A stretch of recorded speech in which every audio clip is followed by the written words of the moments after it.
They're big, they're bad, and they're awesome. Tractors come in all shapes and sizes, and they can do just about anything. There are millions of tractors on the planet, and we check out the very best of them. Amazing classics. Unbelievable sea tractors. And the most powerful tractors in the world. We're going out, boys! We get to meet the fanatics who build, modify, and even race these incredible machines. It's a wild world full of surprises. So buckle up for the ride of your life. Good run, good run! That makes me stoked. This is the world's most amazing tractors. Coming up, the biggest tractor in the world. All right, let's get this thing started and take her for a drive. And one of the most powerful tractors on the market. You're the king of the road when you're going down the road in this. A family of tractor fanatics push their homemade machine to the absolute limit. We're good, we're firing. And one remarkable tractor that proves size isn't everything. At 65 centimeters wide, it is the world's smallest tractor.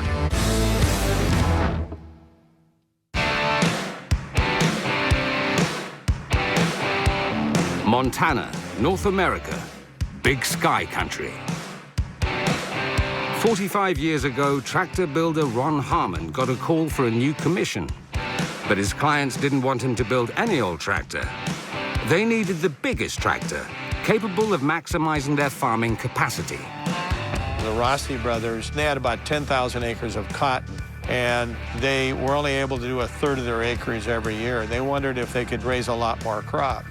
So we did some calculations, and we built the 747. This is the Big Bud 747. 20 feet wide, 27 feet long, weighing 6 tons. The weight of a fully loaded Boeing 737 airliner. It's the biggest tractor in the world. Back in 1977, Ron realized he needed huge horsepower to tackle the vast US plains of agricultural land. Gas prices were low. You could throw a big engine in a tractor and the raw power would get the job done. The sheer size and scale of the 747 worked perfectly, and the farm that bought it more than doubled their productivity overnight. But time moves on. Now the Big Bud 747 is back home as a piece of tractor history. Well, here's the tractor. This is a 16V92 Detroit engine. It's at 1,100 horsepower. It's been in this tractor ever since it was built in '77. There's one thing a big tractor with big horsepower needs: big tires. Well, these tires are 55 inches wide, so they're 46-inch rim. And you can see I'm roughly just a little less than 6 feet, so you can see how much taller the tire is than I am. Taking control of a massive record-breaking machine is not for the faint-hearted. But Ron has climbed up to this cab hundreds of times before. All right, let's get this thing started and take her for a drive. This is what the biggest tractor ever made sounds like. Sounding good. It sounds powerful, and it is powerful.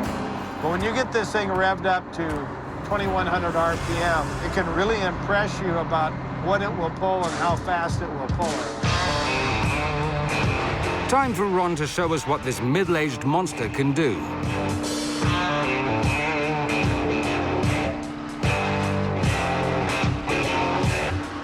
Now we're in 3rd gear, 4th gear, 5th gear, 6th gear. We're running along at about 10 miles an hour now. Now we'll shift back down, throttling it back to 1st gear. It's a good speed right now, just for driving around the yard here. But with great horsepower comes great responsibility. Just want to make sure you are looking out both sides so you're not going to have a chance at driving over the top of something. And with considerate driving and careful maintenance, this giant is still capable of doing the job it was designed for, even after 4.5 decades. This tractor has been near perfect, and we've had very little trouble. And this tractor is as capable today of going out, going to work in the field as it was the day it was built. It's ready to go to work today if we wanted it to. The 747 is the biggest of any tractor ever built. This tractor is the big one, the king of kings. Longer than a bus and 5 times as heavy, this beast is built to last. Despite being 45 years old, no one has ever built a bigger tractor. But that's not the only cool thing about the 747, or any of the other tractors Ron's company has built over the last 50 years. The cab folds back up, the engine, the transmission, all slides out of the tractor for servicing, which allows you then to put a different engine in later. You're not stuck with what the manufacturer used at the time for components. That's why the 747 is still running now. Over the decades, tractors have become so much more efficient, and fuel prices have risen to such record highs, meaning this one was retired from daily service in 2009. But despite its age, the Big Bud 747 is still capable of doing a tough job in the unforgiving Montana terrain. We just took a different approach to how to design a tractor. We designed it with the farmer in mind. We did not build a 747 for just having the biggest tractor in the world built. We just wanted to build something big enough to do the job, and that's what we did. The world's biggest tractor is still going after 45 years with its original engine. It looks like it'll still be running for many years to come. Coming up, one tractor fanatic takes £500,000 worth of prime farming gear for a spin. Or is it the other way around? And the tractor's now steering itself. I'm not steering. And 4,000 miles away in Florida, a tractor-obsessed family put it all on the line for the first meet of the tractor pulling season. We're good? We're firing? 4 or 5 seconds to full throttle. Hope you stay straight.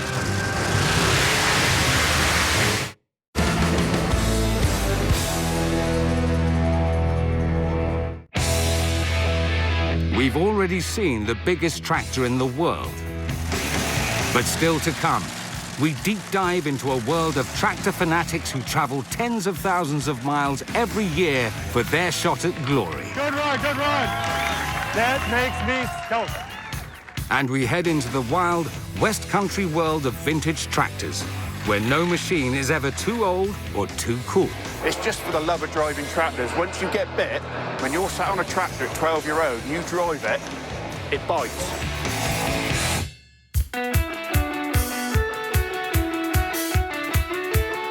In the east of England, on the flat lands of Cambridgeshire, hidden in a massive 5,000-square-foot barn, is a unique colossus of a machine, the only one of its kind in the country. It's owned by farmer Charles Ledbetter. He's a man who's had a dream for almost 30 years. As a child, I grew up on a small dairy farm, and I just thought there has to be more out there. And I went down the drive one day and never looked back. Leaving home all those years ago led Charles here, to this place, and to this formidable machine. This is the John Deere 9620 RX. It's massive, tipping the scales at 25 tons, as heavy as 60 horses, with the power of more than 600. It's one of the most powerful tractors money can buy. This morning, the 9RX is going to be put to the test. Charles is going out cultivating, preparing the unforgiving winter ground for spring, essential if his land is to yield sellable produce. So he needs to make sure his pride and joy is ready for action. We're just going to dip the oil, make sure we're okay in the engine. As you can see, it's a big bonnet. You've got to 15-litre Cummins engine in here. And it's big. 6-cylinder diesel turbocharger, 1.5 tons. This engine alone weighs more than a small car. An engine for one of these is not cheap. 50 grand, I would have thought. Buying and running one of these is a huge investment. A 9RX costs a staggering £500,000. And this one is extra special. It's the only tractor in the country with a 36-inch tracks on it. 36 inches, twice the width of the tracks on a Sherman tank. There's several of these John Deere 9RXs in the UK, but they're all on 30-inch belts. The wider the wheel or track, the less the weight of the tractor damages the earth beneath it. That's why those massive 36 inches are worth it. Soil's the most important asset a farmer has, so it's really important to look after that and get that right. Built 4,000 miles away in Des Moines, Iowa, the 9620RX weighs twice as much as a bus and has the power of a NASCAR engine. But it doesn't come cheap. It'll set you back over £500,000, the price of a family home. Modern tech has transformed farming. The latest tractors are filled with gadgets to make them more efficient, and this one comes with GPS. So this is a Starfire receiver, which we put onto the tractor. Allows the tractor to be accurate within 1 inch, and your tractor will know where to drive. It's like a 10,000-pound sat-nav, but without the annoying voice telling you where to go. But for Charles, it's worth it, because thanks to the GPS, his tractor can drive itself with extreme precision. There we go. It's been a long journey, but nearly 3 decades after leaving his family's dairy farm, Charles is finally living his dream. I always knew I wanted to be a farmer, so when I made enough cash to buy a tractor, the business evolved from there, really. Having started with nothing, now Charles works all this land, and pride of place, his massive top-of-the-range tractor. You're the king of the road when you're going down the road in this. King of the road and lord of the land, too. Next, Charles and his 9RX must put all that 670 horsepower to work and cultivate his 8-acre field. We're ready for action.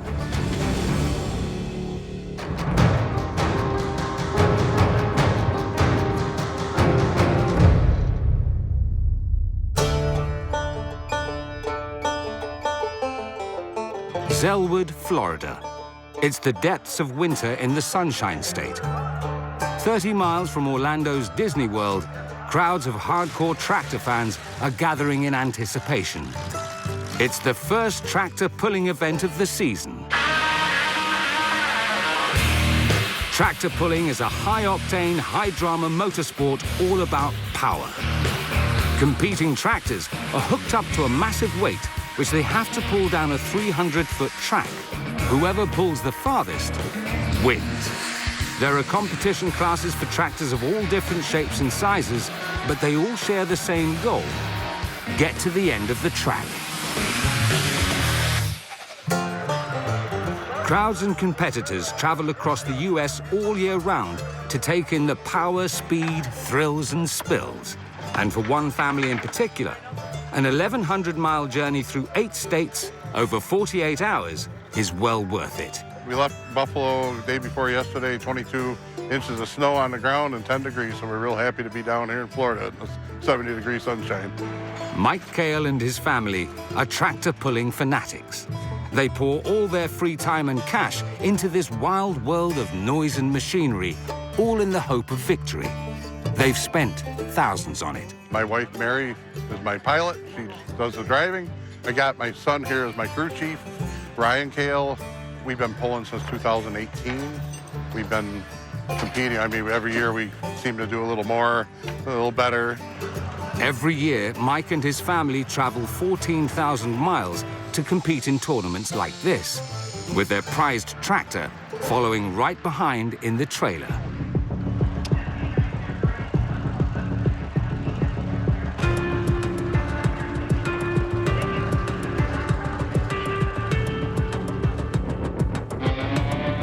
This is the Kale family's mighty pulling machine. Over half the weight of a Lamborghini Huracan, but kicking out 5 times the power, this tractor packs a big punch. If this beast was allowed on the roads, it would top out at over 100 miles per hour. And it loves a drink. It runs on methanol alcohol, not a drop of diesel in sight. Building, running, and touring this beast is an expensive business, as Mum and pilot Mary knows all too well. The name of the tractor is Spending Their Inheritance, the kids and the grandkids. We decided that we've been saving for a lifetime to do this, and so we're gonna go out and have fun, and our son and daughter were all in favor of it. They were like, go and have a blast. It would have been a big inheritance too. So far, Mike and Mary have thrown over $150,000 at their favorite toy.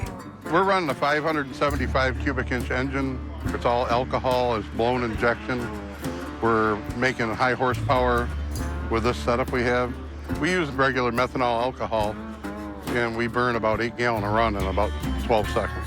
That's $50 gone in the blink of an eye. We have a foot pedal brake on each side, which controls each tire to keep it straight from right hand to left hand where she needs to be. If she has to correct it from going right or going left. And that's all done with the brakes because the front end's in the air. Not everyone can sit comfortably on top of so much power. It takes a certain kind of person. And that's where Mary comes in. I've always wanted to skydive, but Mike is afraid of heights, so we've never gone skydiving, so I haven't done that. But I've always ridden horses, never had any crashes there either, so I guess maybe a little bit of daredevil. There's been some bad accidents, and just last week there was a bad accident up in Michigan or wherever that was, Indiana, I guess it was. The frame actually ended up splitting in 2, and he did walk away with a pretty good laceration on his leg, I believe. I've got these 2 pieces here. We put extra padding in them, and these are in here just to keep my head perfectly straight. My helmet just fits in there. I can't turn my head side to side. Once I'm in there and buckled, I'm tight. I'm a part of the tractor. With minimal safety features on their homemade machine, the risks are very real. There's always a danger factor in tractor pulling like everything else, I think, but we are very confident when she goes on the track because we have this thing set up as safe as it can possibly be. For now, danger is the last of the team's worries. Everyone is focused on the competition tonight. Can this formidable tractor make it all the way to the end of the track?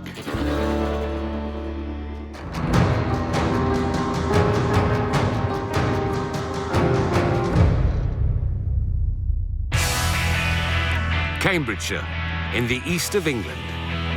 The John Deere 9RX, a 500,000-pound monster machine. With 670 horsepower, it's one of the most powerful tractors on the market. And it's about to be put to the test. Today, farmer Charles Ledbetter is going to need that power to help him prepare a field for sowing crops. He's hooked up the tractor to a cultivator, a giant 21st century equivalent of a plow. We're basically ready to go cultivating. This tractor is so big and the cultivator so wide that performing repeated elaborate tight turns is inefficient. But the inch-perfect GPS system means that big can also be smart. It automatically plots the most fuel and time-conscious route around a field. Directing the 9RX up and down alternate strips with incredible accuracy cuts down on fuel consumption, saving thousands of pounds across the farming season. So this tractor is set to go to 10 kilometres and it will find the right gears. You've noticed it's fully automatic and the tractor's now steering itself. I'm not steering. It's following that line. Yeah, so when we're cultivating, the speed we want to be going at is 12k. So this tractor will keep going up to 12k now. While self-driving cars will be a part of the not-too-distant future, self-driving tractors are already here. But they're not without danger, especially when working in a field with power cables carrying 400,000 volts of electricity. If the operator's busy concentrating, watching the machine behind, might not be thinking about the pole. And there has been several collisions with tractors, and they don't always end well. Fortunately, this farmer has 28 years behind the wheel under his belt, so there won't be an electrical tractor disaster today.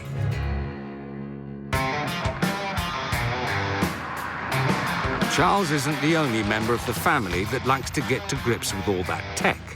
His wife, Anna, wasn't brought up in a farming family, but lives the dream as well as her husband. The machinery is amazing, and the level of technology that's on everything now is incredible. With 2 young children, Anna has missed working the land, and now she's itching to get back behind the wheel. I think just because of the sheer size of it, it just feels awesome. It's got so much power. I call it a feel-good tractor. You get on it and, you know, you can't help but feel good because it is just amazing.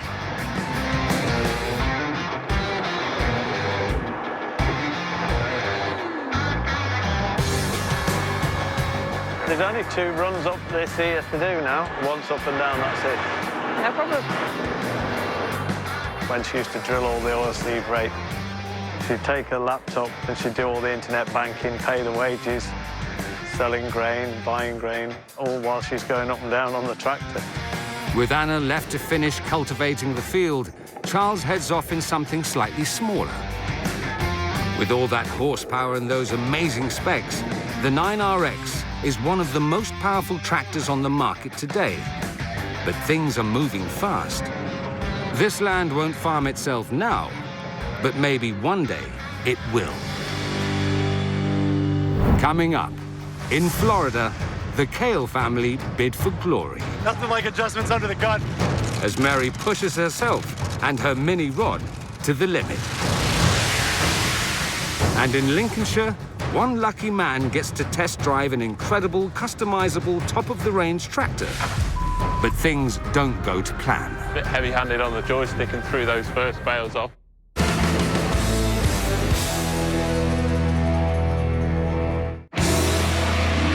We've already seen powerful ones, smart ones, and homemade ones. But still to come, we have some classic vintage tractors. The standard of the restoration is incredible. And a brand new, fully pimped, customizable tractor with the X Factor.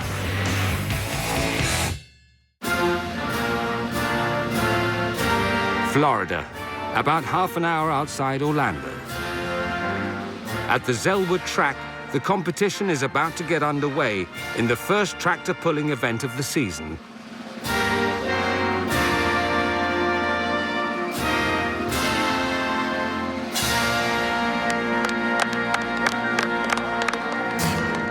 Competing teams are keeping a close eye on proceedings.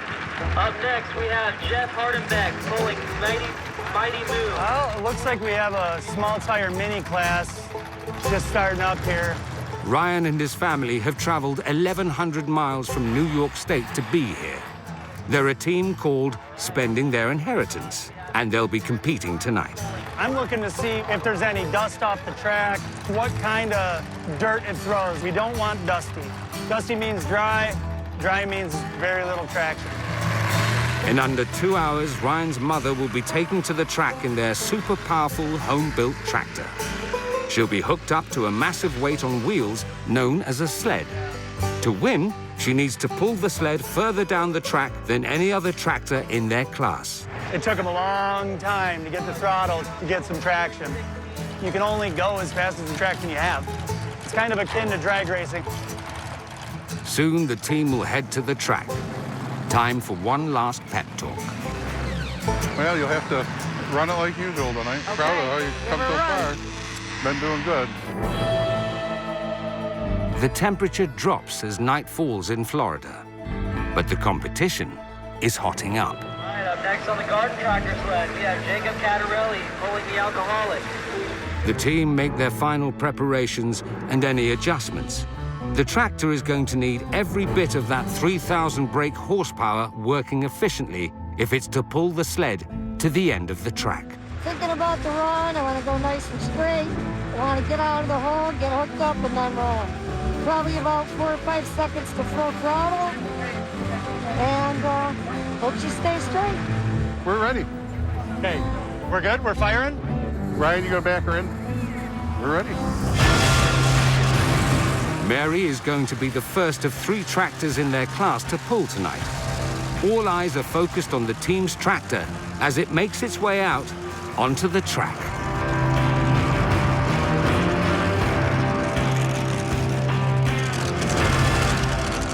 You can feel the vibration. You can tell there's a lot of horsepower attached to you, but there's no practice until you're hooked to the boat. That's the only time you got to put it full throttle. It's exhilarating, it's invigorating. You feel it rumble in your body when you're pushing the throttle forward.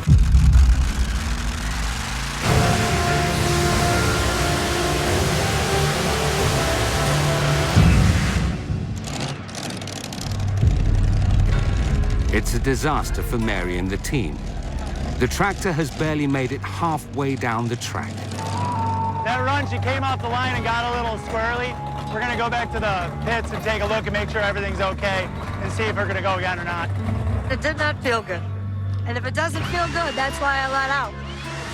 Because if you just keep going, nothing good ever happens. Mary couldn't get enough traction from the start and was never able to recover. I mean, it's frustrating because normally, once we launch, the front end comes off the ground and we travel the length of the track without any issue. And the track being hard, it really didn't help it. It's not what we want to do. Neil Run, you need to go to the registration booth. But there is some good news. The team will be allowed to run again, giving them one more shot at glory. But they need to work out how to give the tractor more grip on the ground. Dropping air pressure to see if we can solve the bounce we had first run. We think the tires were too hard. Nothing like adjustments under the gun. The family have spent over $150,000 building and running their tractor. Whether they return home happy all depends on the next 13 seconds.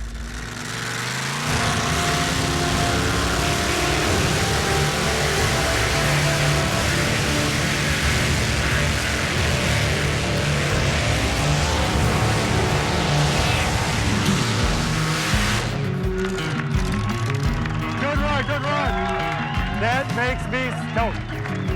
That tire pressure adjustment I really think helped. She didn't get the bounce coming out. She drove right through it. Hell of a drive! You gave it time, waited. Ah! Nice driving. Mary pulled that massive sled 298.6 feet down the track. It's a brilliant performance, but she came just 1.5 feet short of the winner. So the family will have to settle for second place this time.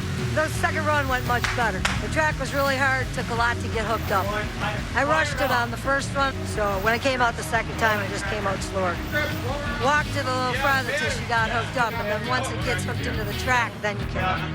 She just really drove it, That was a real good statement she made. You know, we came out, we did what we had to do, we learned. Really good starting point. We can build on this. And so Mike, Mary, and Ryan head home to New York State, brimming with pride, and already looking forward to their next competition.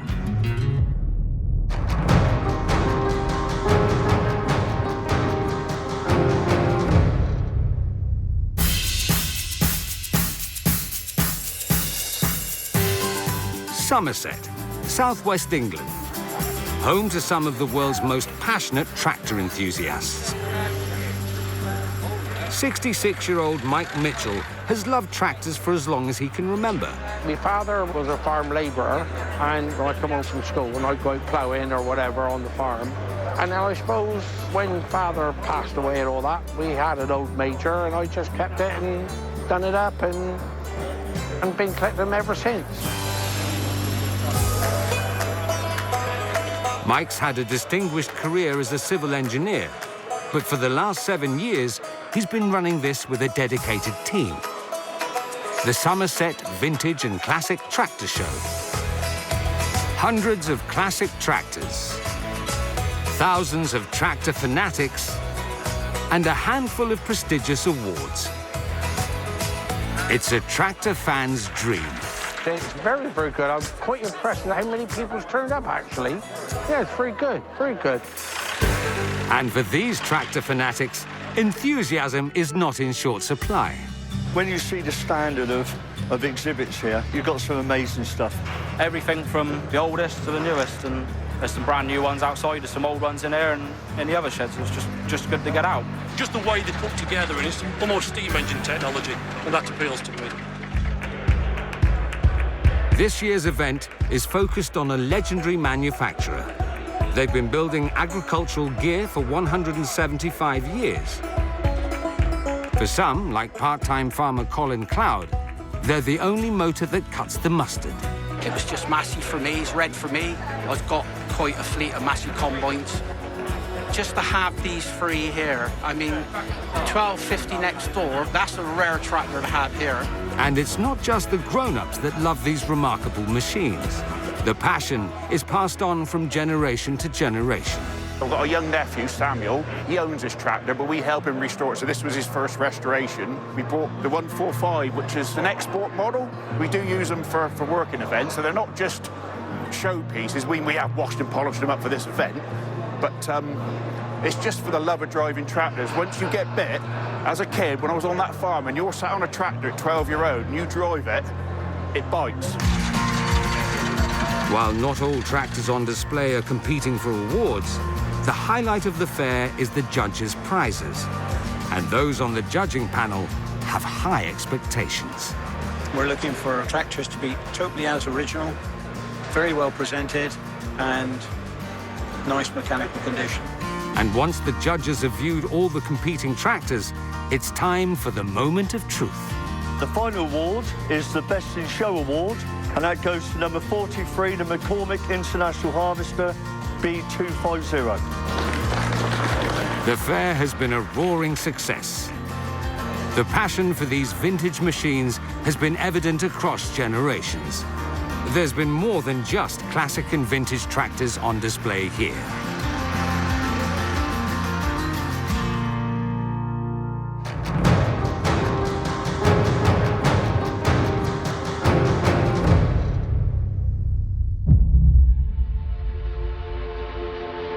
Lincolnshire, in the East Midlands. 4,500 square miles of hills and fens. It's country that loves tractors. And today, there's a new one in town. This is the brand new 5th generation super customizable Valtra T235. Big and fast, it sits very high off the ground, so it eats up tough off-road terrain. Everything from paint color, interiors, sound systems and tech are available as options. Like buying a brand new car, you can make it your own and give it the X factor. And today, this one is in the hands of a very lucky man. Dad's in lorries, always fiddled with engines since I was little. Just stemmed from playing with toy tractors as a child, and now play with bigger toys. Seth Bradford's job today is to give this beast a test drive and see what it can do. This is fully loaded with spec, so there's a few new features to try out. So we'll see how it performs today. Well, it should do pretty well. The T235 is a big boy. It weighs more than 2.5 rhinos and is pretty rapid, topping out just over 35 miles an hour.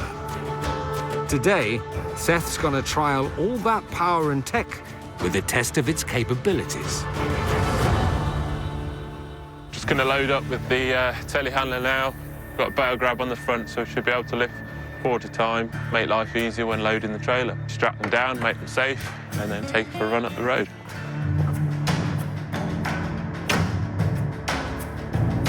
Using the telehandler, Seth is going to load the flatbed with 32 hay bales.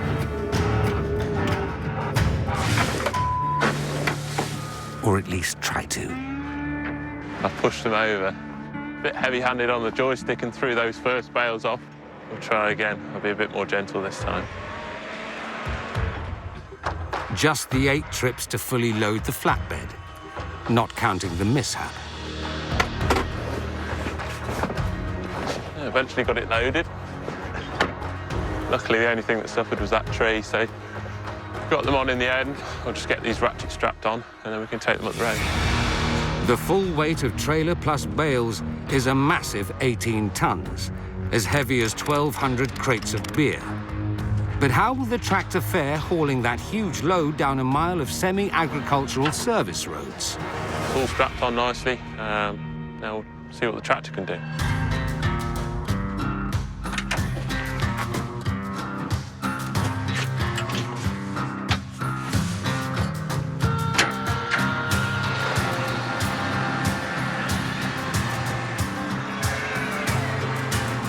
On UK roads, most tractors must observe a 25 miles an hour speed limit.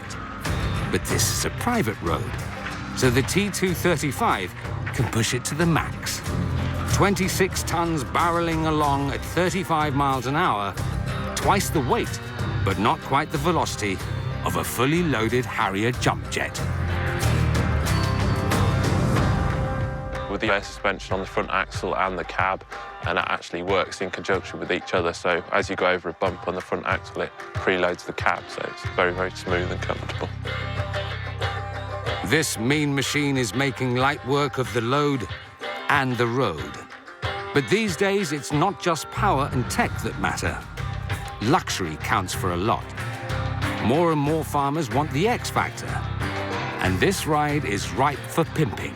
We've got a few optional extras, so we've got the big light bar at the top there. Also, got a few creature comforts in there with the sound system and the new Evo seat, which is sliding headrest, leather and Alcantara. With all the customizable options, getting your hands on one of these is like experiencing the car showroom, but for tractors. One thing's for certain, for a boy who grew up playing with toy tractors, Seth sure is pretty lucky. It's nice to be in a job where I'm still passionate about the machinery. It's nice to get involved in something that's still a passion of mine. And with machines like the T235 bringing the X factor, investing in tractors is certainly evolving. Still to come, a remarkable physics-defying micro-machine hits the hills of Dartmoor. At 65 centimetres wide, it is the world's smallest tractor.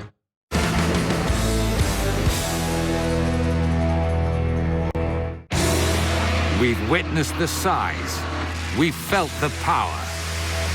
We've seen the coolest, and we've enjoyed the classics. But now we're about to see something very different. Dartmoor, a 250,000 acres of moorland in southwest England. And at the heart of this fabled landscape, 70 acres worked by a man with a unique passion. Stuart and his family farm Christmas trees, 250,000 of them to be precise. We grow Fraser fir, we grow Nordman fir, and we also grow a small amount of the traditional Norway spruce. You've got 250,000 trees to prune, and it's not a quick job. Especially when your customers need you to help provide the perfect centerpiece for Christmas. We are aiming sort of top end of the market. 2019, we supplied the Christmas tree outside of Downing Street. But rich and famous clients come with pressure, and working this land with trees that can grow over 20 feet high involves back-breaking graft. A lot of our work has always been traditionally manual labour, but as I moved to the twilight of my life, I want to start making it easier on myself. So Stuart bought a tractor, but not just any old tractor. An incredible, perfectly engineered piece of machinery. This is Stuart's Fort Sirio 4x4 Compact. It's the smallest tractor on the market.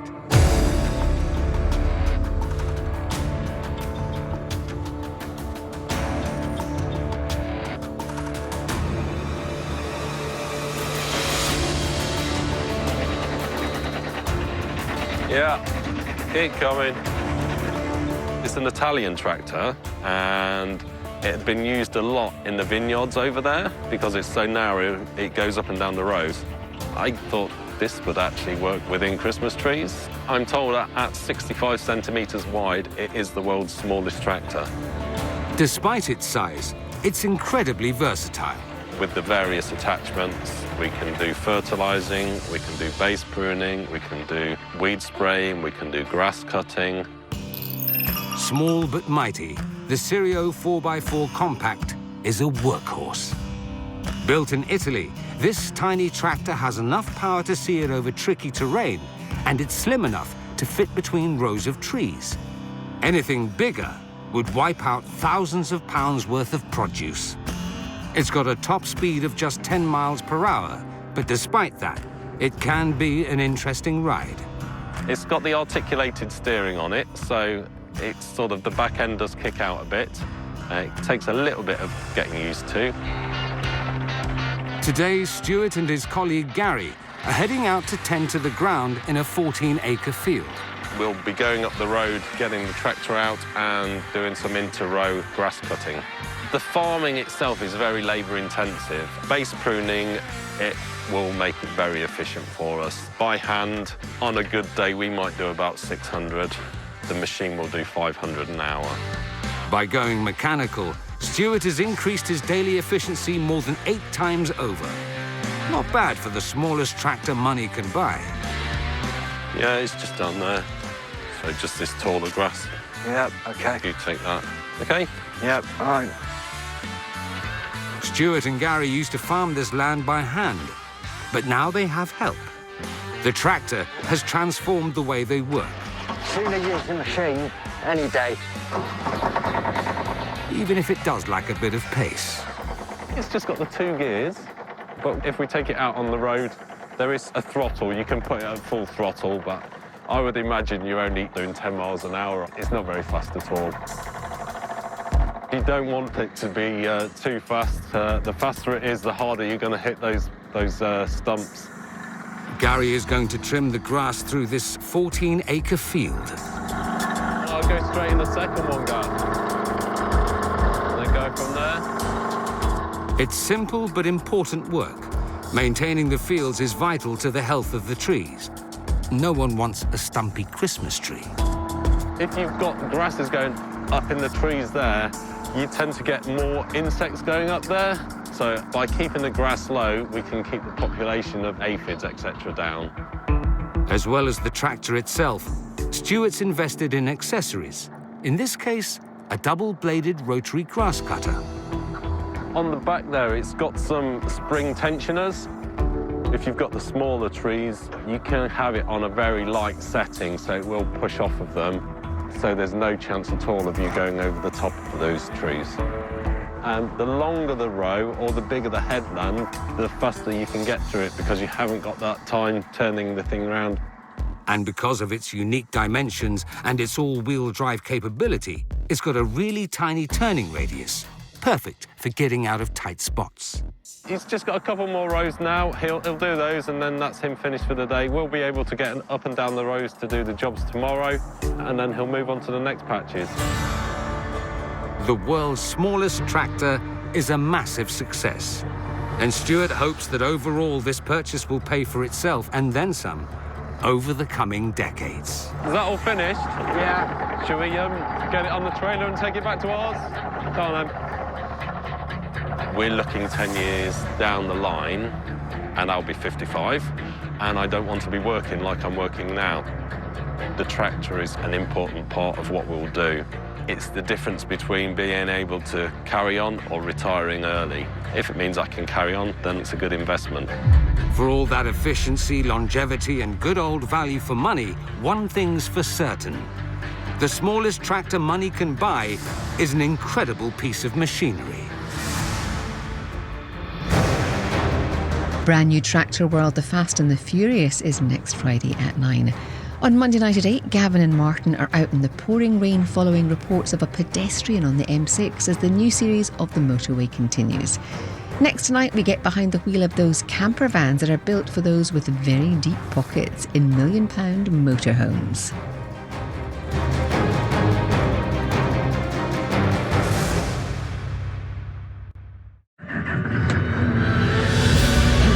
They're big, they're bad, and they're awesome. Tractors come in all shapes and sizes, and they can do just about anything. There are millions of tractors on the planet, and we check out the very best of them. Amazing classics. Unbelievable sea tractors. And the most powerful tractors in the world. We're going out, boys. We get to meet the fanatics who build, modify, and even race these incredible machines. It's a wild world full of surprises. So buckle up for the ride of your life. Good run, good run. That makes me stoked.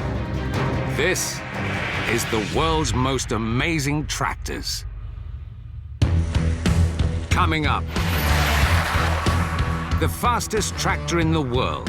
Normally the engine's 250 horsepower. We increased it to 1,000 horsepower. An awesome seafaring tractor. It is one of the most hostile environments for a machine you could ever think of. A veteran machine frozen in time. It's gained rockstar status, literally. And living on the edge on Tractor Island. Jim, all nothing there, lad.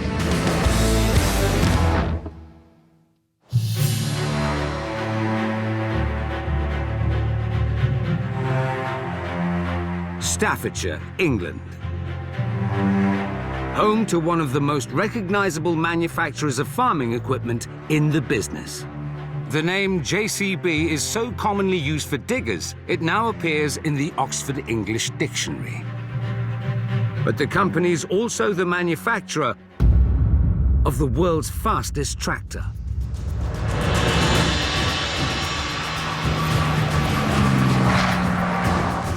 I spend all day, every day, designing tractors, and I was the project manager for the world's fastest tractor, so it's my dream job. And this is what Alex Skittery and his team came up with.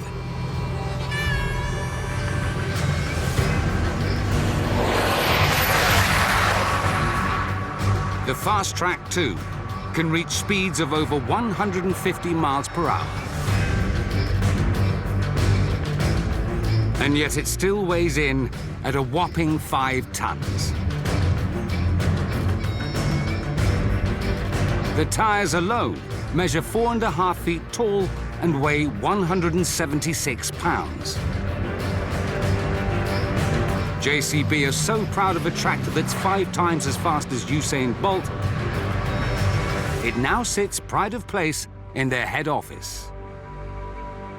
The Fast Track 2 came about because the company's chairman had a vision to create a world record-breaking tractor and set a team of young engineers led by Alex the challenge to build it. He came to me one day and said, I really want to do a fastest tractor world record. You've got a year to do it. Get on with it. But turning a usually lumbering vehicle into a speed machine was to be no mean feat. One of the biggest challenges was the engine. Normally the engine's 250 horsepower. We increased it to 1,000 horsepower. So we did that by putting a massive fuel pump on. It's got a huge turbocharger and an electric supercharger to spin the turbo up really, really fast. 1,000 horsepower is equal to the Mercedes AMG 1, which brings supreme Formula One performance to the road. But creating such immense power generates intense levels of heat.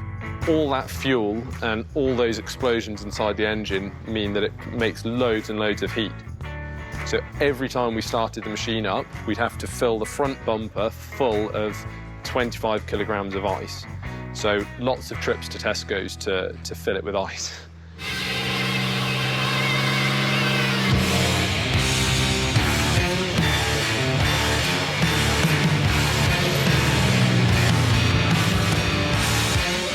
When it came to designing the chassis, Alex called on the expertise of Formula One designers to build a chassis that was part tractor, part racing car. We did loads on the aerodynamics on the machine. The biggest thing that you can see is this front bumper that we fitted. It directs the air over the tyres, really help it slice through the air. You'd think driving a tractor at 150 miles per hour would make for a bumpy ride. But Alex and the JCB team had a plan to smooth it out. Because we make the fastest tractor you can buy on the roads, we have a really advanced suspension system. So for this tractor, we used the exact same setup, and it was really nice and stable at 150 miles an hour. On the 23rd of October 2019, Fast Track 2 hit a peak speed of nearly 154 miles per hour, smashing the world record. And when he was behind the wheel, Alex wasn't afraid to put pedal to metal. I went 99 miles per hour. I still kick myself every day that I didn't just press the accelerator for a couple more seconds and just go that little bit faster. You've just seen the world's fastest tractor. You can't buy this one, but many of its parts are shared with JCB's 8330, the fastest production tractor on the market. Later, we put it through its paces. Coming up, we meet the king of the waves, a seafaring tractor that faces a battle to be ready for peak season. And we take a trip to an island where tractors rule the roads, respond to emergencies, and make death-defying journeys. All right. Burr Island, Devon. Once the haunt of pirates and smugglers, it's now home to a luxury hotel. Flanked by the open seas, only connected to land during low tide and with waters too shallow for a boat during high tide, it is one of the most inaccessible hotels in the world. Or it would be, if it wasn't for the sea tractor.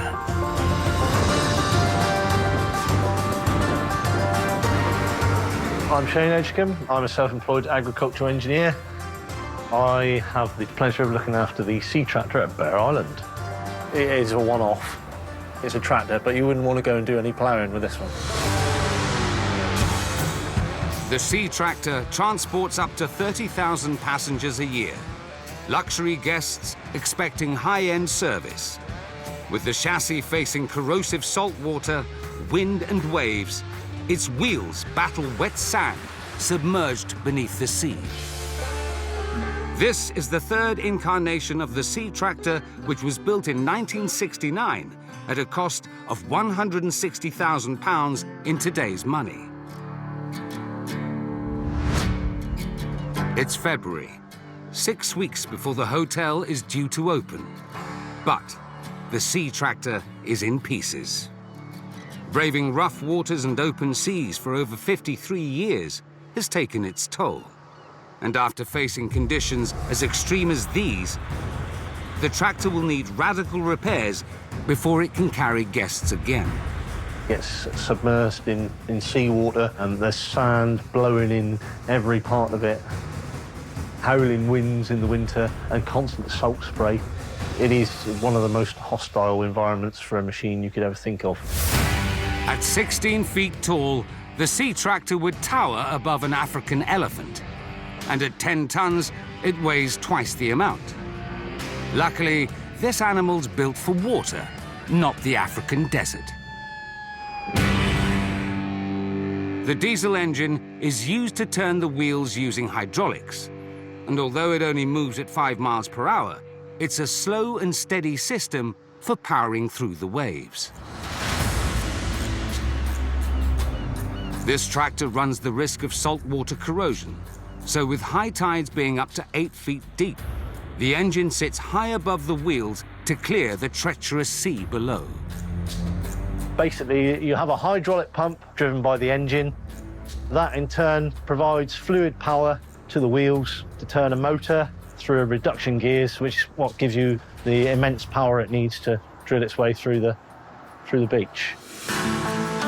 Over its 53 years of service, This beast has made approximately 80,000 crossings, traveling the same distance as a drive from London to Naples. So it's taken quite a battering. This is the operator's station, no creature comforts, no heated operator's cab. The radiator on the front obviously takes a lot of punishment, having salt air drawn through it all the time. It is a bit like the Forth Road Bridge. We're always replacing or maintaining a particular part on the tractor. It's currently low season, and so Shane and his team have taken the sea tractor out of service for a much-needed annual overhaul to turn back the tide on the effects of a year on the open seas. Morning, Rich. How's it going, mate? Very good, thank you. Get more of that rust off. Quite corroded there, isn't it? With hundreds of guests arriving any day now, Shane's got a job on his hands. OK, so normally this is where our front axle would be. It's quite badly worn, so we're making some new parts up, and that's what's going on in my workshop at the minute. Yeah, we've got our front axle pivot pin here. This pin is quite worn. Also, my plan today is to get the remains of these old bushes out of the housings here so that we can prepare it for the new ones that we're going to make to put in. It's essential that the axle, pivots and bushes can all move smoothly to ensure the free running of the wheels. Should these break down in the middle of the sea, it could be catastrophic for the sea tractor. This sort of thing isn't available off the shelf. It's crucial that Shane gets the bushes out today to prevent the tractor being out of service any longer than necessary. So he's feeling the need for speed. It would be fair to say we're in a race against the tide.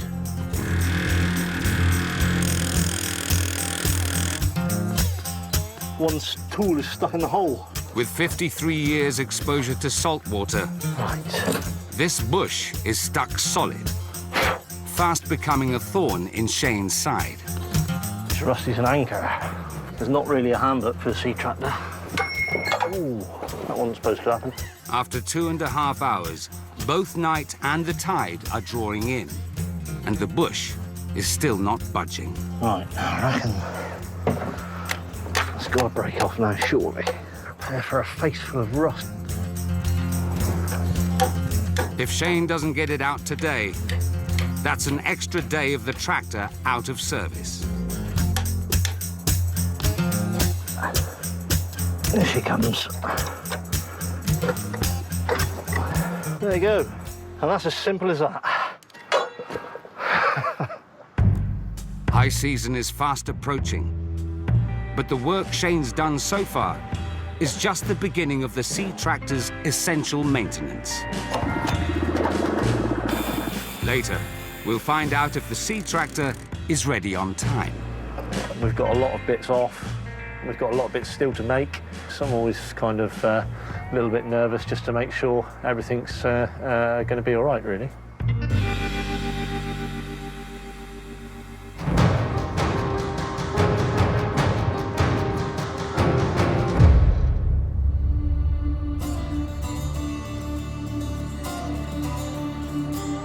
Staffordshire, England. Home to the world's fastest tractor, which broke records in 2019 with a top speed of over 150 miles per hour. But its manufacturers also lay claim to the fastest production tractor. I'm the chief engineer of Fast Track. High speed has always been our thing. You know, the vast open plains of countryside, that's where really it comes into its own.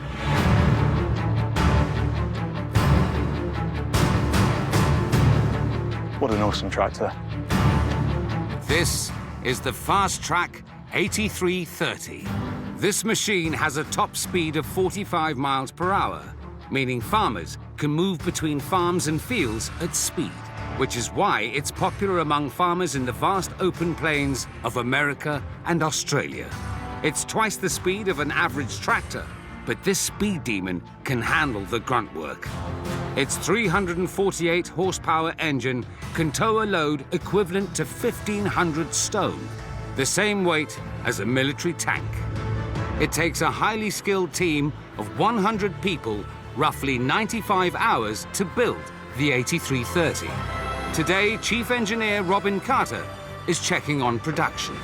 It's great just to touch the metal. It's very easy to look at on the computer, and you really lose sense of scale. When you're manufacturing the fastest production tractor in the world, suspension is key. But the 8330 is the only tractor on the market to offer full suspension. Now on Fast Track, we've got a suspended rear axle, suspended front axle, and the cab's in the middle. As the vehicle hits a bump, you get a really, really comfortable ride. Drivers of the 8330 don't want to be bouncing around. So Robin and his team need to ensure that every nut and bolt of the suspension is secure. And they rely on computers to get the job done. These suspension control arms are absolutely critical that are done up properly. So the computer's telling Kevin which critical bolt he's torquing up, 1,100 Newton meters. I mean, this is double the tightness of our wheels. You can't do this by hand. Key to Robin's visit today is testing the suspension provides a comfortable drive when hitting speeds of up to 45 miles per hour. And there's nothing like first-hand experience. So today, he's putting it to the test on JCB's purpose-built test track. I get great enjoyment out of really spending some time on the seat. So these are the test surfaces that we're going to run the tractor over. I'm going to be evaluating what the suspension feels like. This is a really abusive test. These are the harshest test surfaces that we could subject the tractor to. OK, let's see what she can do. With the ignition fired up, Robin puts the suspension to the test. Test track's clear. First, he sees how it handles on the flat. Pretty greasy track here today, so just take it a bit steady around here. You know, really predictable handling, bit of understeer. I don't think I could do this in my car. Robin may be pleased with how it's handling so far, but the real challenge will be a series of ridges and bumps designed to simulate a ploughed field and put any suspension system under pressure.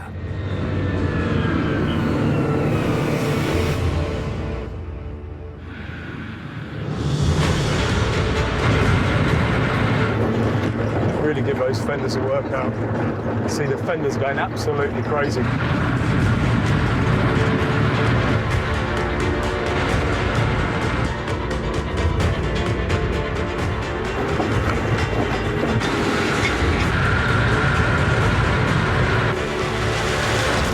Nice. It's absolutely awesome. Last of all, the most important test for the world's fastest production tractor is an emergency stop. So that's 60k, we're running out of roads.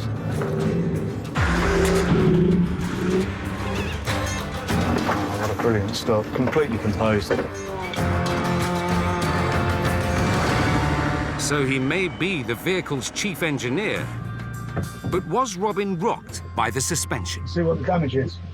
Hopefully nothing. I mean, it's hard really not to smile, isn't it, when you're driving one of these? It's absolutely great. What a great tractor to drive. The JCB 8330, cruising at speeds faster than a jet ski, it's certainly making a splash in the tractor world.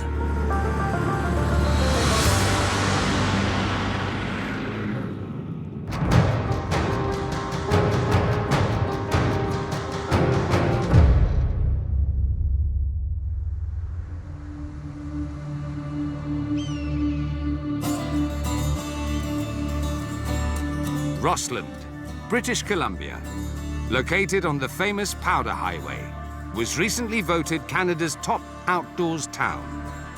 Best known for high adrenaline winter sports like skiing, snowboarding, and the fastest team sport on the planet, ice hockey. But working inside this ice arena is a machine you'd normally find in fields of mud, not on sheets of ice. And it's been doing the job for decades.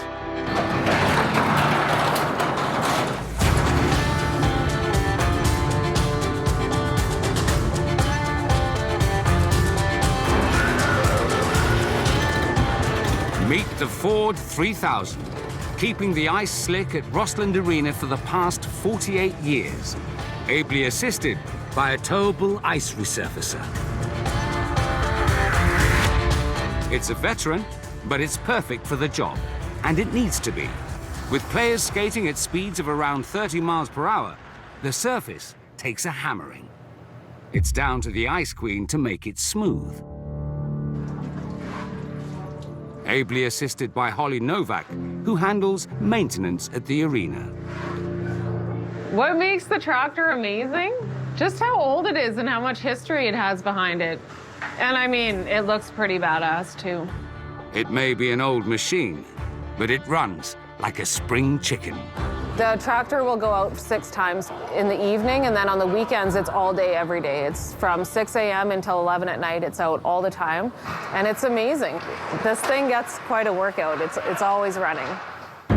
First manufactured in 1965, this model was built in Basildon, England, in 1972, the same year that NASA launched its space shuttle program. In its near 5 decades of service at Rossland, it has covered 48 million feet of ice, further than 350 marathons. Way back in the 1930s, tractors weren't used to resurface ice in ice rinks. Instead, it was all done by hand, with workers scraping and washing the ice. So in 1947, the owner of an ice rink in California invented a machine to shave the ice. But of course, something was needed to tow it across the slippery surface. And this Ford 3000 is perfect for the job. Driving a tractor on a surface that's literally a sheet of ice would make the average farmer break out in a cold sweat. But this Ford 3000 has tires that weigh 600 pounds, as heavy as a grizzly bear, giving the tractor a low center of gravity. And the surface of the tires is on point. Studded tires, which is very important for driving on ice, as you need studded tires, obviously. They're huge. It's my favorite part of this tractor, is the sweet tires. Average tires would be at risk of becoming brittle if driven on a sheet of ice. But that's not a problem for this tractor, because the wheels are filled with calcium chloride solution, similar to salt water, which lowers the freezing point to minus 52 degrees Celsius.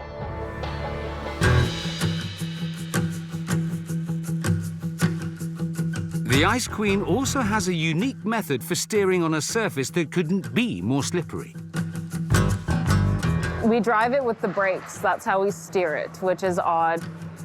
So this brake is for your right side of the tractor, and this one is for the left side of the tractor. And when you want to stop, you hit both of them, obviously. There's so much snow in the back, there's a lot of weight on the back of it, so you can't turn it with the steering wheel. It just won't turn, so we need to use our brakes. And it's not just the mechanics that make the tractor special. Holly's also a fan of its vintage charm. I like her headlights. They're beautiful. My coworker has named her Betsy. Beautiful girl, beautiful girl. And when it comes to the job itself, Holly's as cool as a cucumber. A lot of the times, people don't believe that I drive the tractor. They're always surprised to see when I'm driving. This morning I woke up, took my dogs for a run, went skiing, and now I'm working. So it's kind of perfect. Later, Holly and the Ford 3000 have just minutes to clean the ice between games. I'm cutting the ice hard. And we learn about the tractor's near miss with early retirement. It became really the laughing stock. You know, people would come, oh, look at that old thing. Coming up, the king of the waves is put to the ultimate test. It always gives you a shudder of nerves when you hit the water first. And we visit Tractor Island, where tractors are everywhere and could save your life. It's amazing what you can do with a bit of air.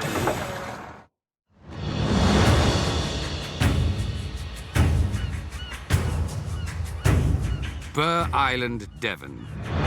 Home to a one-of-a-kind vehicle that can face sea, sand and wind. 10 tons of power, towering 12 feet above the waves. Burr Island Hotel will soon be hitting its high season, and the tractor will be required to ferry its high-end guests to and from the island. 2 weeks ago, it was in pieces. Come on, come down here. Boy. And agricultural engineer Shane has been working round the clock to bring it back into action.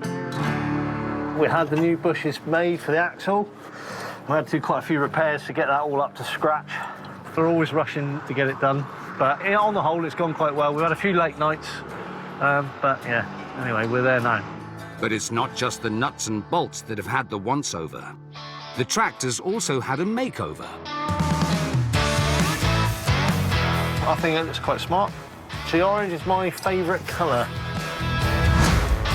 Certainly tidies things up a bit, but it's always an ongoing battle with salt water and everything on it, so it certainly won't be the last coat of paint it'll get. The future's bright, the future's orange. Today, Shane will be putting the tractor to the test to check it's safe to ferry guests across the open waves. Obviously, when the waves hit this machine, it does jar it about sometimes, so we're going to just make sure that it takes all the things that nature throws at it in its stride. I've never had anything major happen yet when we've been testing, but there's always a first time. Alfie, come on.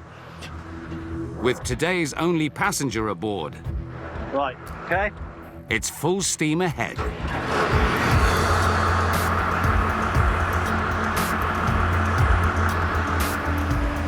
Shane has to be confident the repairs can withstand the elements. Yeah, it's a little bit windy. Well, the drivers have to be quite cautious of the waves. Felt what it's like when the water hits you quite hard. A bit of sympathetic driving as well. It always gives you a shudder of nerves when you hit the water first. Yeah, you don't want to be breaking down out in the middle. The axle's nice and straight. Seems pretty good at the moment. And once the sea tractor's found its sea legs, Shane checks nothing's afoot. I'm just checking all the pins with a bit of swell. It's nice to see if anything's moving, any movements anywhere. You can feel the waves hitting against the tractor. It takes that sort of pounding all the time. But all looks good. Pretty pleased with that.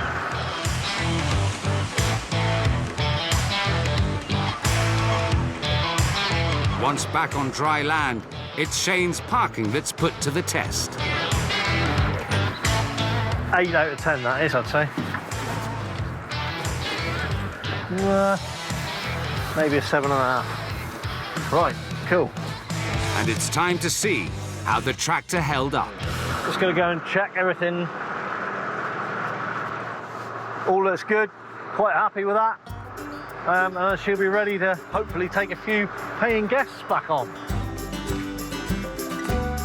With a constant program of maintenance and repairs, hopefully, this one-of-a-kind machine will be ferrying luxury guests across the open seas for another 50 years.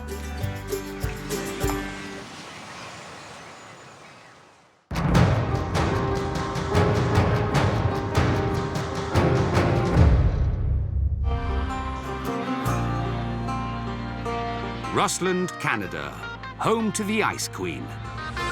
A vintage 1972 Ford 3000 that smooths over 500 acres of ice a year. That's 300 times the size of Wembley Stadium. This vintage vehicle may be a workhorse, but there was a time when the machine was nearly removed from active duty. Luckily, it was saved by Holly's colleague, Raymond von Diebitsch. Over the last 5 decades, skating and hockey have changed, with sharper skates meaning more damage to the ice, which in turn means the tractors have to dump more and more hot water. Most ice arenas upgraded their machines, and the Ford 3000 was nearly left out in the cold. As more and more municipalities upgraded to the new fancier machines, it became dated. It became really the laughingstock. You know, people would come, oh, look at that old thing, you know, and even kids were making fun of it. But Raymond couldn't bear to see his queen dethroned. All the time that we had this unit, it's failed us twice. That's remarkable. It's, you know, dear to my heart, and it's been a great old machine. So, over the years, he adapted the machine so it rivals the younger models. With the weight of 90 gallons of water on its back, Raymond found the front of the tractor was tipping upwards. Our local industrial plant was kind enough to give us these extra weights that weigh 60 or 80 pounds each. If it wasn't for these things, the front actually would lift up and you would have no ability to steer the machine at all. But after 50 years doing a one-of-a-kind job, this machine has proven its salt. And over time, Raymond and the team convinced the public to love it just as much as they do. People will come here from out of town and they'll record us driving it, or they'll want their picture taken with it, or the kids will want to hop on it. A lot of people come to this arena just to see the tractor. It's gained rock star status, literally. Holly is in the middle of a grueling shift. With back-to-back bookings, she has just 15 minutes to clean the ice. Okay, lowering the bucket again. The ice slab is nearly 1,500 square feet and has been ripped to shreds by ice skates. I'm cutting the ice hard. They're going to have a smooth surface. The tag-along has a razor-sharp blade attached to its underside which shaves any scrapes or imperfections. It then dumps 90 gallons of hot water onto the ice surface, that's the size of 2 steaming hot baths, which then refreezes, creating a glass-like surface. Holly's finished resurfacing, and just in time, because the next set of skaters have arrived, and among them is a VIP. My boyfriend went all night. The one with the orange stripes. I kind of do have the best job. The Ice Queen has ruled Rossland's ice arena for 50 years. Long may she reign.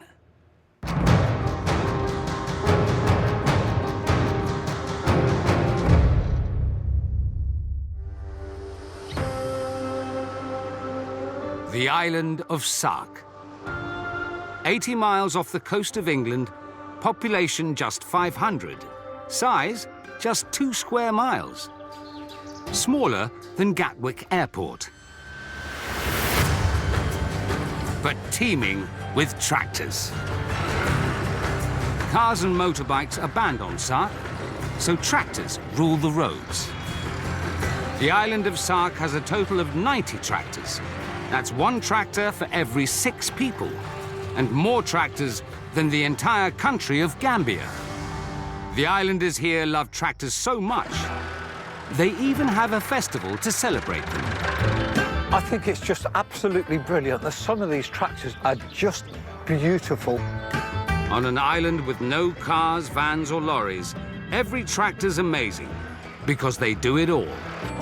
Our ambulances, our fire services is absolutely dependent on them, so nothing moves really without the tractors.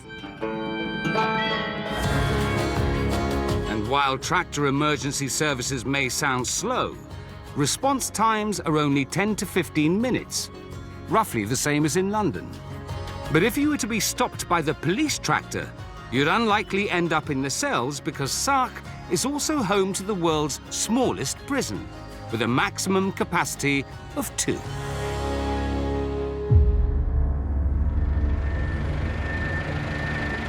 On an island with no vehicles other than tractors, a fire could be disastrous. But not on Tractor Island, because even the fire service have tractors specific to their needs.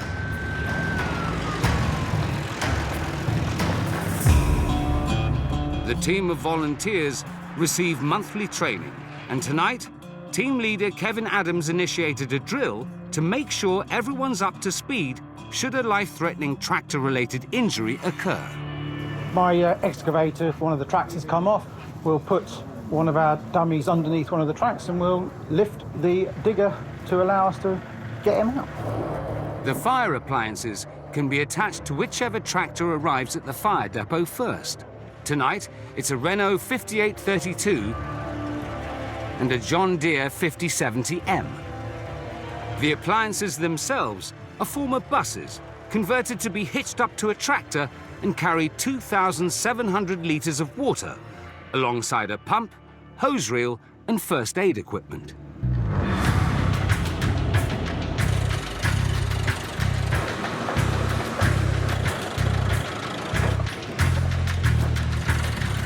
Once the tractors have hauled the firefighting equipment to the scene, the crucial training can begin.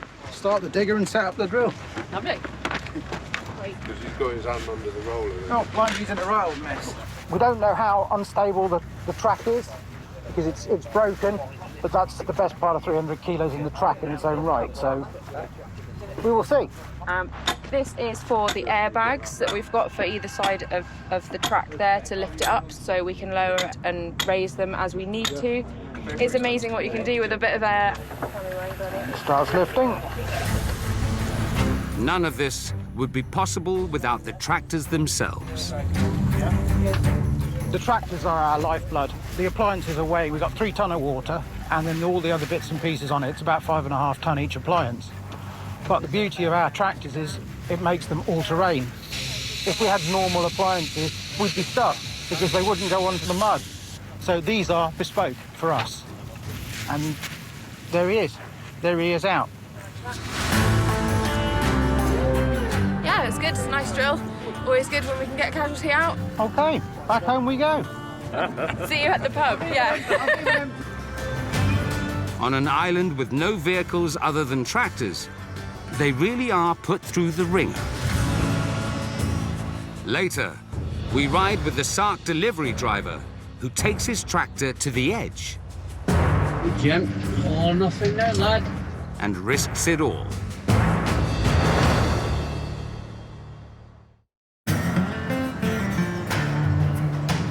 The island of Sark, where no cars, motorbikes or vans are allowed, tractors rule the roads. Any job that would normally be done by another vehicle is done by a tractor. We've already seen how tractors have taken the place of ambulance and fire crews. But on Sark, every single delivery, from Amazon package to building materials, is made by tractor, no matter how big or how small, and sometimes to the most dangerous of destinations.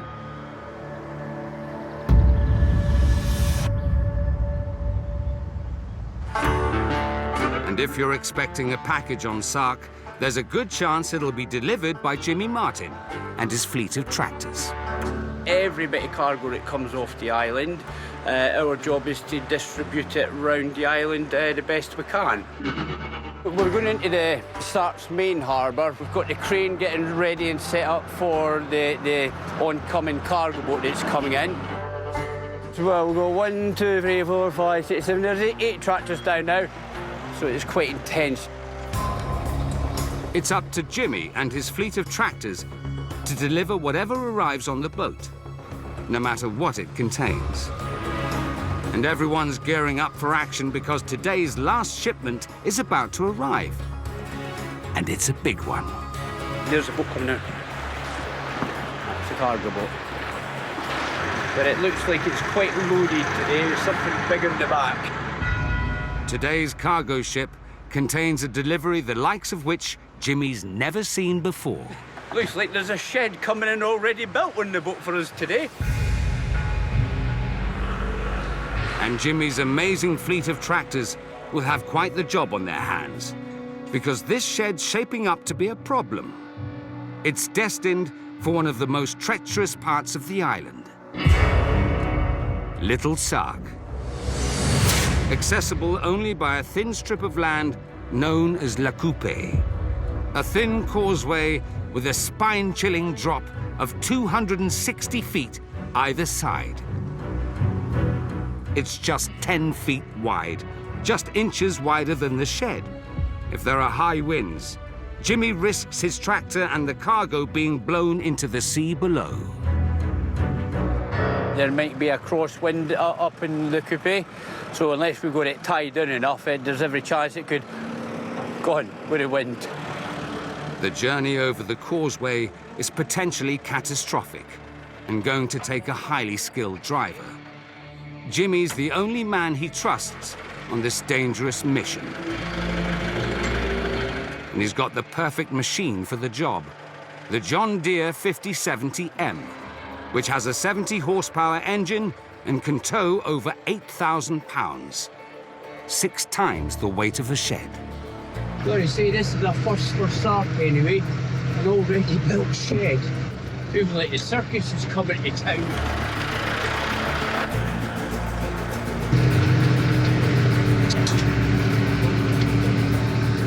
Well, it's 100% happy with the chicken when it is.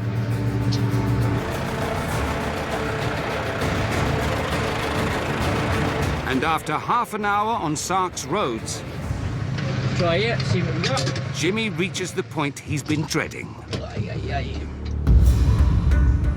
Le Coupe, a perilous ridge exposed to Atlantic winds so high, pedestrians have been known to crawl on hands and knees or risk being blown to their death hundreds of feet below. This white-knuckle ride is going to take driving of the highest proficiency.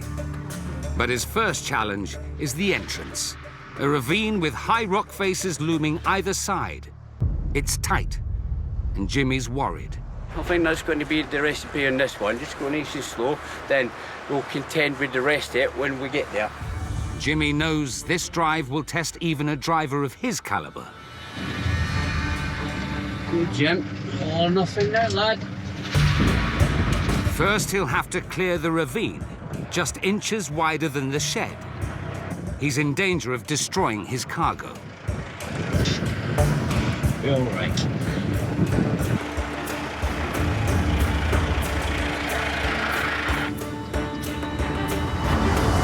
Now he's cleared the ravine, it's on to the most treacherous part of the journey, the causeway. With a perilous 260-foot drop at either side of him, if the wind picks up, Jimmy could be sent crashing to his death below. At only 10 feet wide, the passageway is just inches wider than the shed, so Jimmy needs to take every precaution not to oversteer.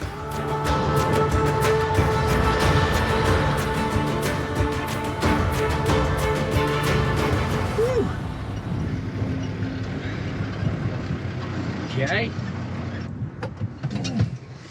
Jimmy's made it, but has the shed.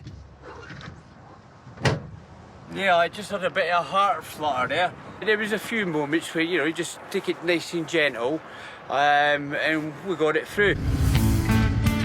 The most hazardous part of the journey may be over, but Jimmy's tractor driving skills are still put to the test with one last tight corner.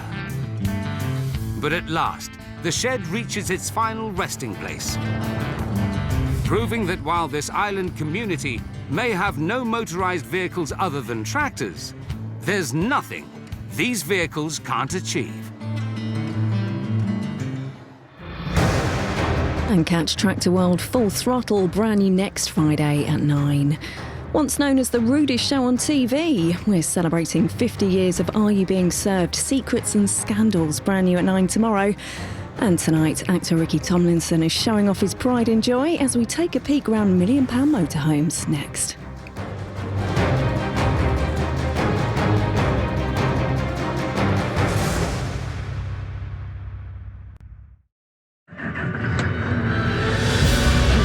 They're big, they're bad, and they're awesome.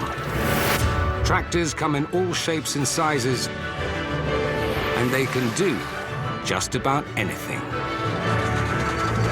There are millions of tractors on the planet, and we check out the very best of them. Amazing classics. Unbelievable sea tractors. And the most powerful tractors in the world. We're going out, boys. We get to meet the fanatics who build, modify, and even race these incredible machines. It's a wild world full of surprises. So buckle up for the ride of your life. Good run, good run. That makes me stoked. This is the world's most amazing tractors. Coming up, an 8-wheel drive mega tractor hits the ice. Nice day for a drive in the snow. A life-saving waterproof tractor is put through its paces. At times you lose the vision because the waves come up over the windscreen of the tractor. A young engine expert gears up for competition in a tractor she built in her shed. I got a bit frisky. Put me in on the roll cage. And a remarkable tractor transforms into a one-off machine unlike anything in the world. It definitely turns heads no matter where you go. Even people who are used to seeing tractors always turn and look and wonder, what is it?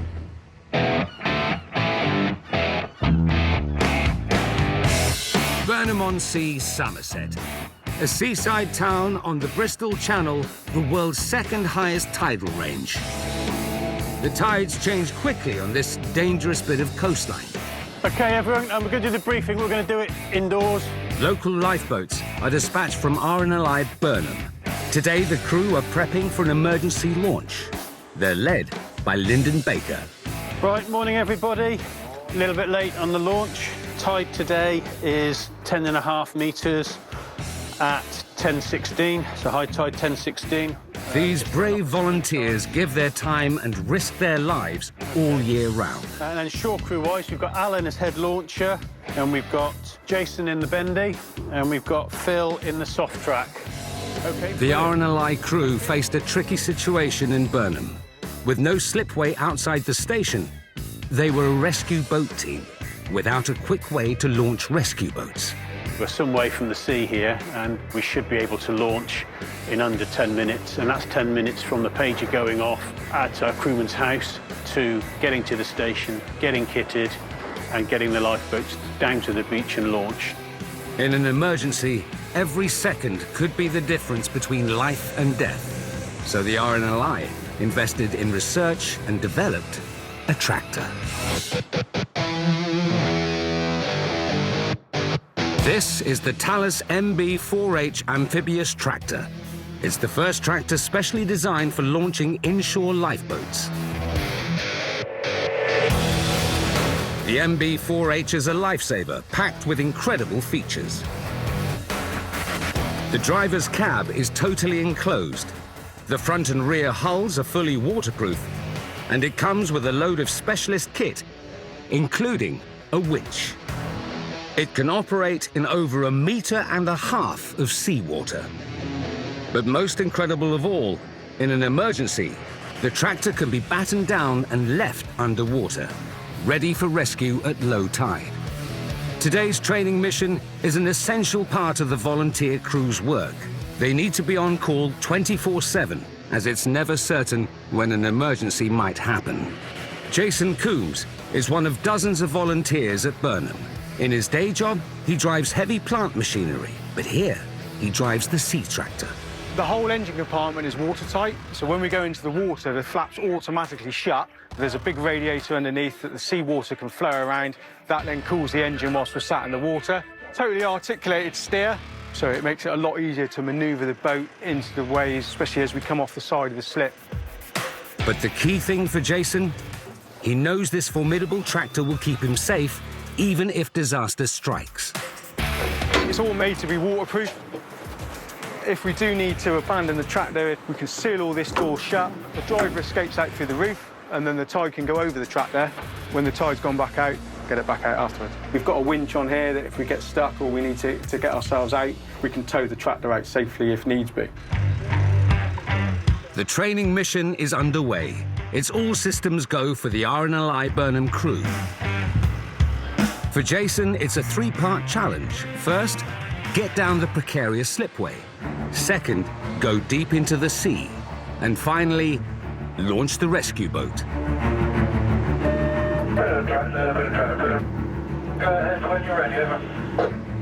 Yeah, this is Burnham tractor, roger that, out. Jason's made it down the slipway. Now it's time to head into rough, turbulent waters. We're on the rougher side today. We can go in up to a force 7, so it can get interesting sometimes. The Talus tractor is a seahorse, capable of powering into the face of huge waves and helping to save hundreds of lives each year. But the Atlantic Ocean is a dangerous place. One false move could be the difference between who makes it back and who doesn't. At times you lose the vision because the waves come up over the windscreen of the tractor. So you just got to be a bit careful when we come off the side so the boat hits the waves direct on. And now for the final stage. Launch.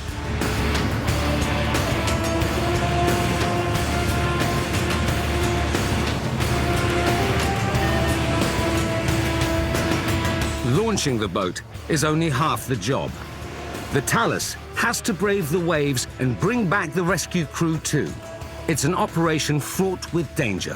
Things change very fast at sea, and you get a sense of you think you're moving, and you're not, because the waves are moving past you.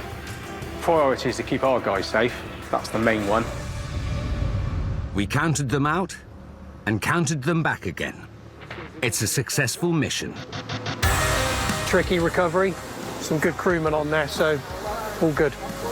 Another good day's training, all ready for when the pager goes off and it all happens for real.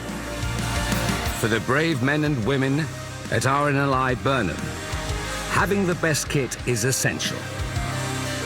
And the Talus MB4H is simply a lifesaver.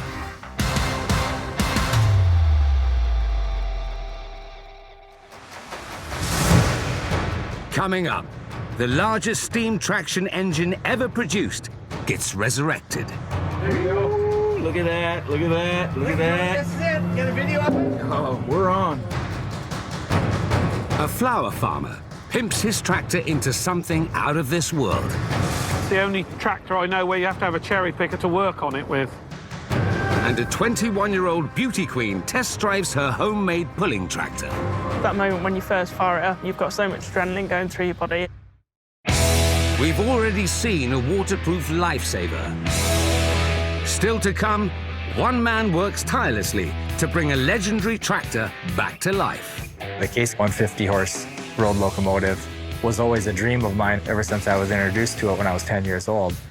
And a man who's modified his tractor into an incredible factory on wheels.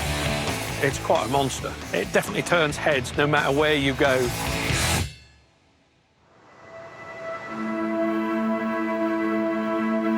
Norfolk, in the east of England. 5 miles inland from the Wash estuary lies a farm where business is blooming. Belmont Nurseries was founded in 1965. Over 5 generations of the same family have worked this land. Now it's in the hands of Mark Eves. He's a man who knows a lot about growing flowers. We do horticulture on an arable scale. And arable farming is typically your cereals, your sugar beets and things like that. But we're actually doing that with the tulip bulbs and the daffodil bulbs and the gladioli. These have been 3 years in the making to get to this point. So what we're after is a nice formed tulip with a nice length to it as well. It's grown a lovely flower, and that's what we're after. It's a vast operation stretching across 550 acres.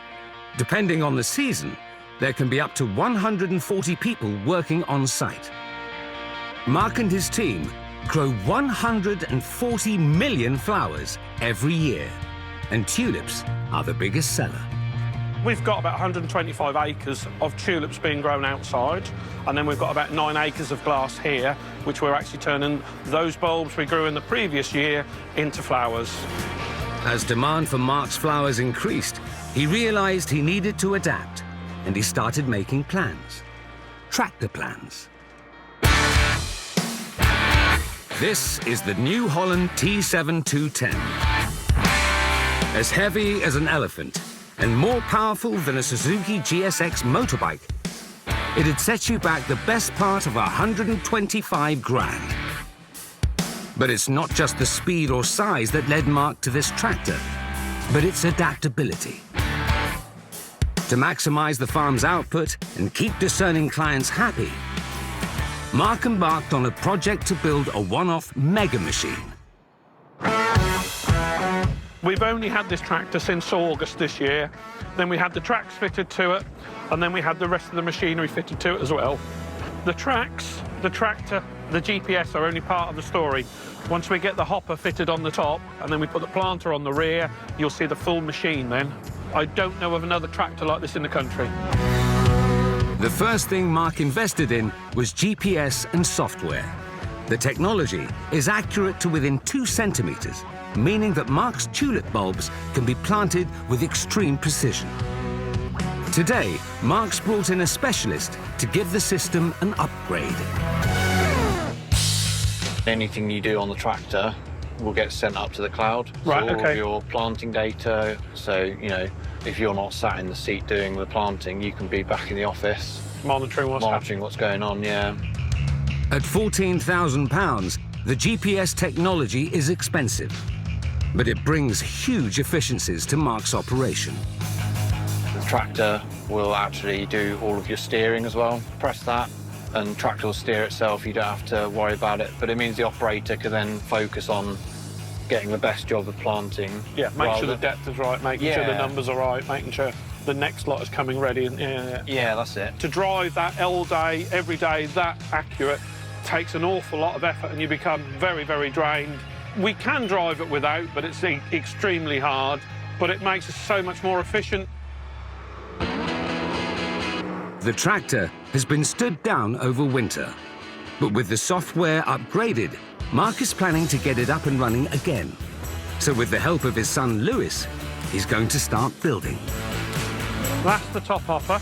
We can then see on the back there is the chute, which will then stick out over the back of the tractor, and then we can lower that down so that goes down inside the hopper of the planter when we attach the planter on, and slowly that all comes together.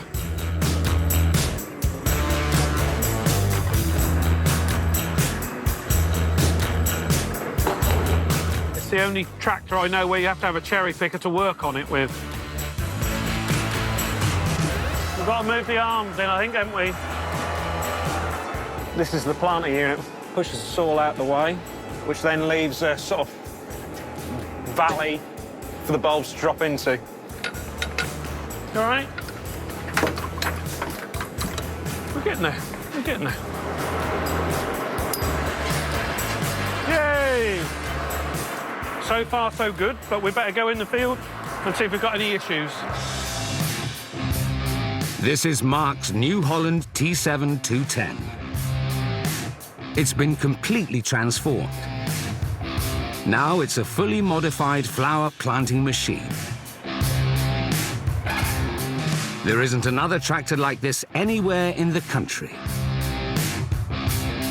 Weighing more than 6 tons and packing 210 horsepower, Mark has kitted out his favorite toy with the precise gear his operation needs. He's built a forklift on the front, a hopper on the top, which feeds into a conveyor belt, which leads to a chute down into the field. After years of research and hundreds of thousands of pounds spent, it's time to see if the tulip planter is ready for the new season.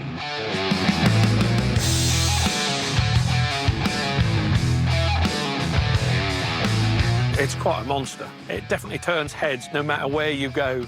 Even people who are used to seeing tractors always turn and look and wonder what is it and what's it doing. It's a pleasure to watch the machine when it's doing so many jobs in one pass and doing them so well. From where we were years ago to be the one machine planting, one machine covering over, another machine doing another job after that as well, where that machine is doing it all in one operation. It's quite a size and it's quite impressive, but it's very efficient and it's very good at what it does. The test drive is complete and the tractor is ready for action. For Mark, it's been a long but ultimately rewarding day. Now we've had it modified, it is absolutely bang on wheel in wheel going through the field, so that is perfect. The New Holland T7 210 has been transformed. This 1 in a million tractor is blooming marvelous.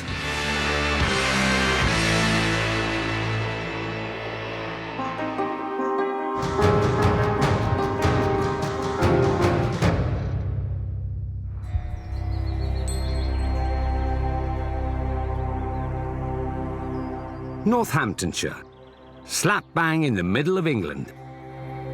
20 miles from the world-famous Silverstone racetrack lives a tractor fanatic like no other.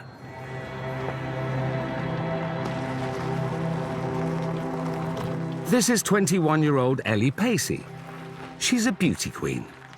I'm doing Miss Galaxy this year and I did Miss England last year. Winning Miss Northamptonshire, I enjoy trying on pretty dresses and stuff like that as much as the next girl, so I've ended up with quite a few sashes. But away from the catwalk, Ellie is interested in something much more grimy and noisy and fast: tractors. I've always grown up around engines. And this is what Ellie's been building: a massive 4,000 horsepower, award-winning competition tractor.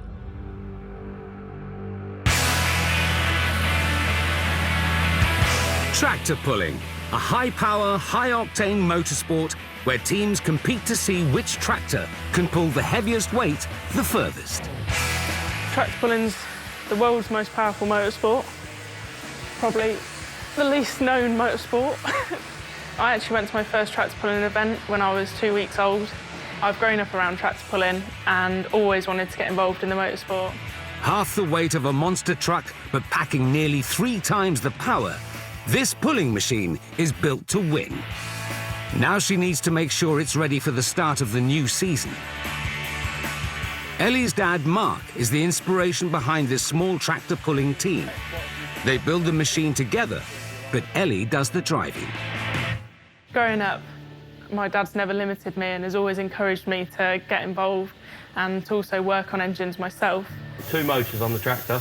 The back motor is complete, and the front motor we will end up at the end of the day being complete as the back one, so we can get ready to go to an event. It's quite nice actually being able to work with Dad, just because he gets to teach me everything that he knows all the time. All her life, Ellie has defied expectations. In her day job, she works on Formula One legend Lewis Hamilton's car. But when she's not doing that or winning beauty competitions, she's in charge of one powerful brute of a tractor. I work in F1 in the week, and then on the weekends getting to come back out and work on big block V8 engines is like, so it's just completely different. So it's nice to be able to actually like learn about some of the old school engines that F1 used to use and now we use every weekend. The dangers of tractor pulling are all too evident. Home-modified engines, thousands of horsepower, competing teams all desperate for a shot at glory. It must be a father's worst nightmare. I don't know whether the dangerous bit is running an engine or the person sat on the seat.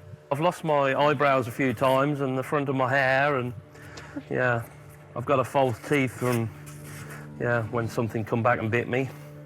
For Ellie and Mark, the dangers are completely outweighed by the fun of building an engine and the thrill of competition.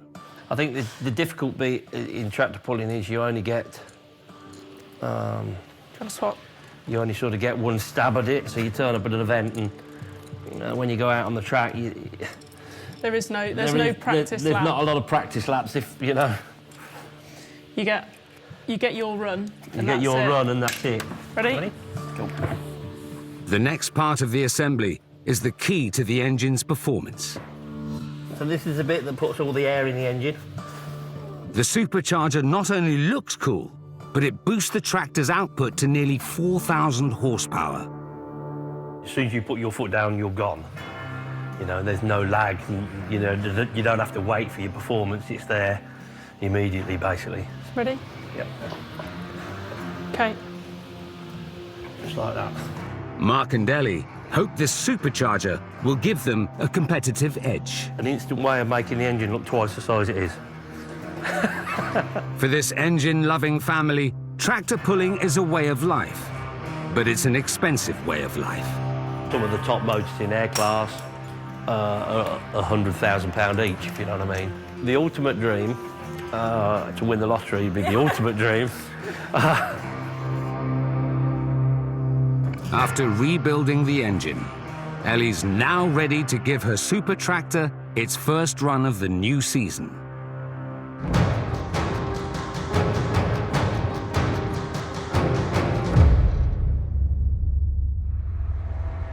Rollag, Minnesota. In the sprawling plains of the North Star State is the location for one of the most historic events in the tractor storybook. An event starring the largest steam traction engine ever produced, the 150 Case.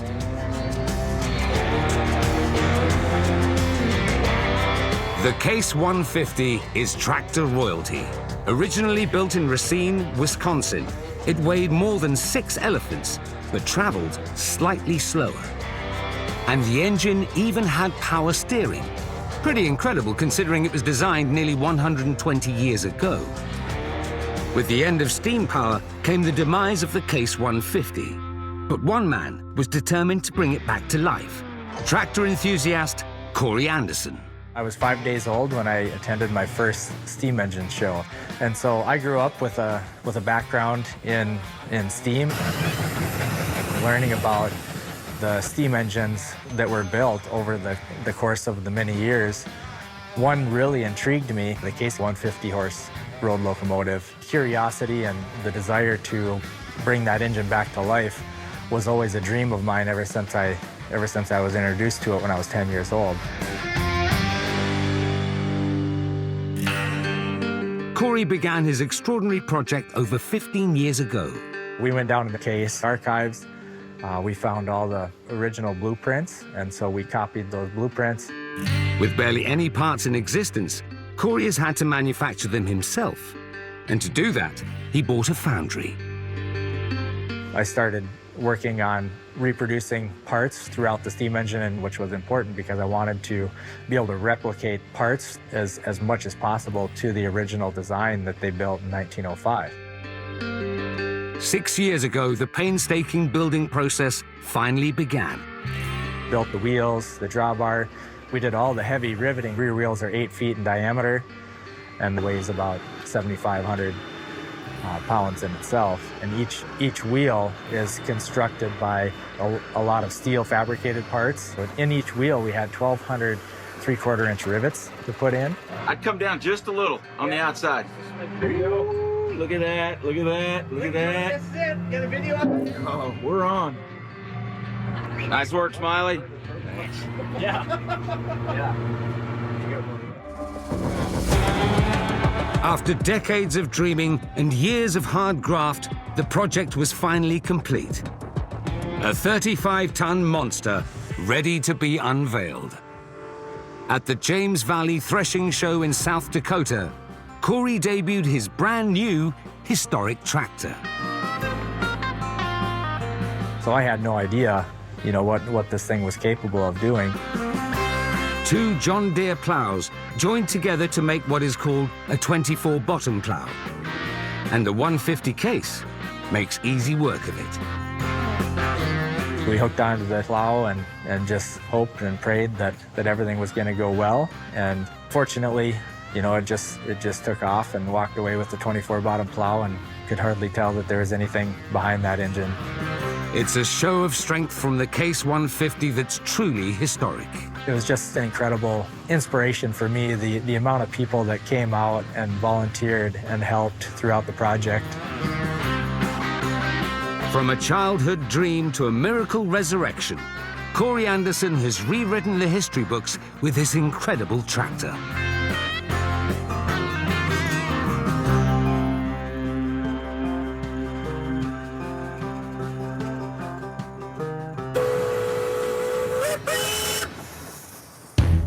Coming up, an 8-wheel drive tractor takes on the frozen wastelands of Canada. Nice day for a drive in the snow. An adrenaline junkie takes her powerhouse out for a spin. You forget how much power these things have when you go to push the throttle. And a one-of-a-kind tractor modified to cut its way through even the deepest of snow. Still to come, an amazing tractor that's actually designed purely to work on snow. And an agricultural legend awakes from its slumber. We have dash power. Everybody clear?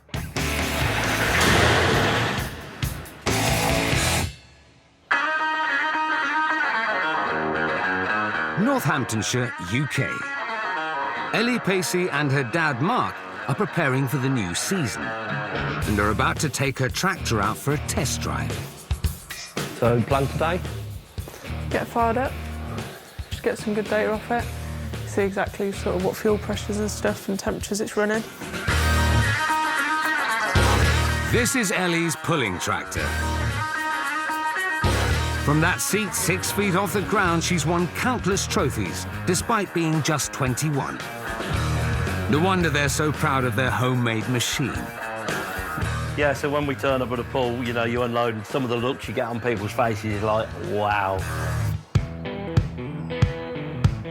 To keep weight down and improve performance, the tractor doesn't have its own starter motor, so Ellie and Mark have to use an external one.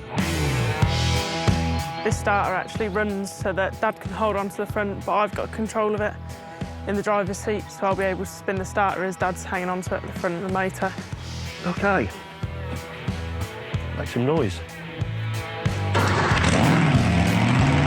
That's the roar of a competition pulling tractor that means business. Keeping this brute under control requires nerves of steel. That moment when you first fire it up and you're getting ready to go on the line, it's at that point you've got so much adrenaline going through your body, all the nerves, all the excitement.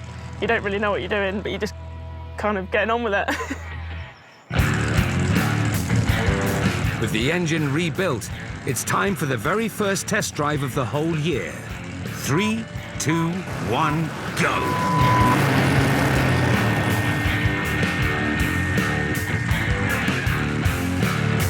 When she's competing, Ellie will be pulling a massive weight behind the tractor.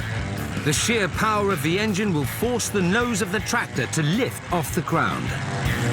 Normally the front is in the air, and the ambition is to keep the front in the air. So you have to drive it on the independent brakes.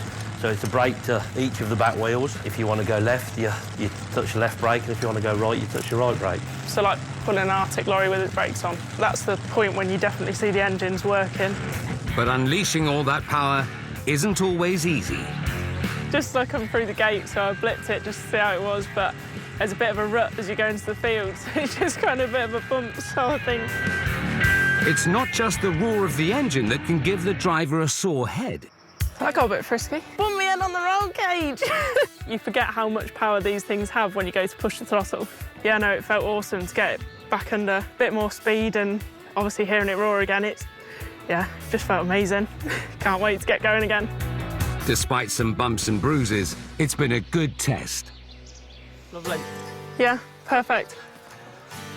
Well, I think we've learnt today that it's all in good nick. It's all pretty much race ready. I'm quite happy, and I think it will do well on the race weekend. Good. Go and have some dinner. Yeah. Be nice if we could come home with another trophy to add to the shelf. Get one with the first place on it, be handy. Yeah. The engine has been rebuilt and the test drive was a success. Ellie's bespoke 4,000 horsepower brute is ready to go pulling. At the end of the day, it's the world's most powerful motorsport. Why wouldn't you want to get involved? That's right.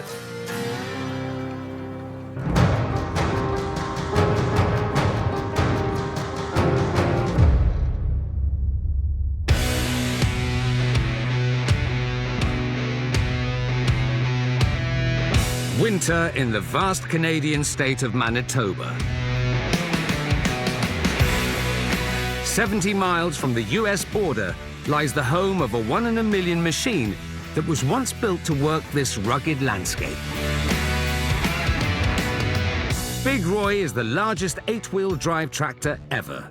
It was designed as a prototype and never went into full production. But it's an agricultural legend, taking its name from the head of the company that built it. This monster was built in 1977. It was made to generate huge horsepower and grab headlines, touring agricultural shows all across America. Nearly 5 decades after it was put together, it remains one of the biggest tractors of all time. And now, Big Roy lives here, at the Manitoba Agricultural Museum. Today, museum volunteers are preparing their star attraction for a once-in-a-lifetime adventure. They are going to try to take it out in the snow for the very first time. And this isn't ordinary snow. This is extreme. Minus 22 right now. Minus 24. Normally it doesn't run at minus 22. It runs in the summertime when it's plus 22. So this is a bit of a challenge here. Big Roy lives inside this massive shed, but right now it's hibernating.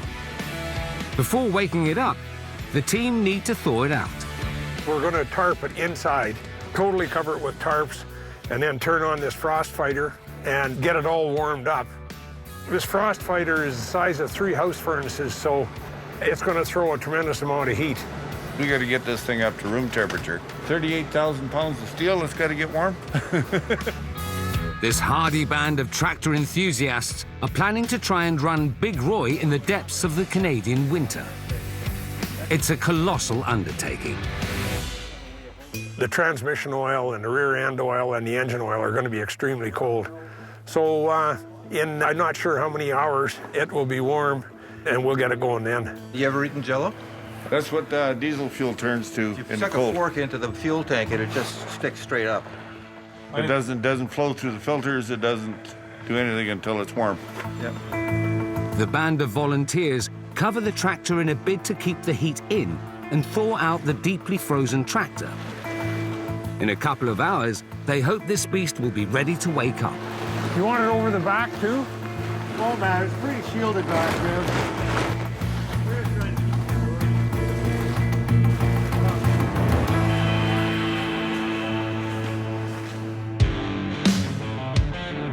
For the last 10 years, Dwayne Moorhead has been Big Roy's primary operator and guardian.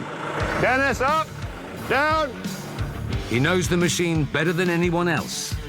I have no knowledge of it ever being out in the snow myself. No, it's never run in the winter. Let's take on the next step here and see if we can get this thing started up.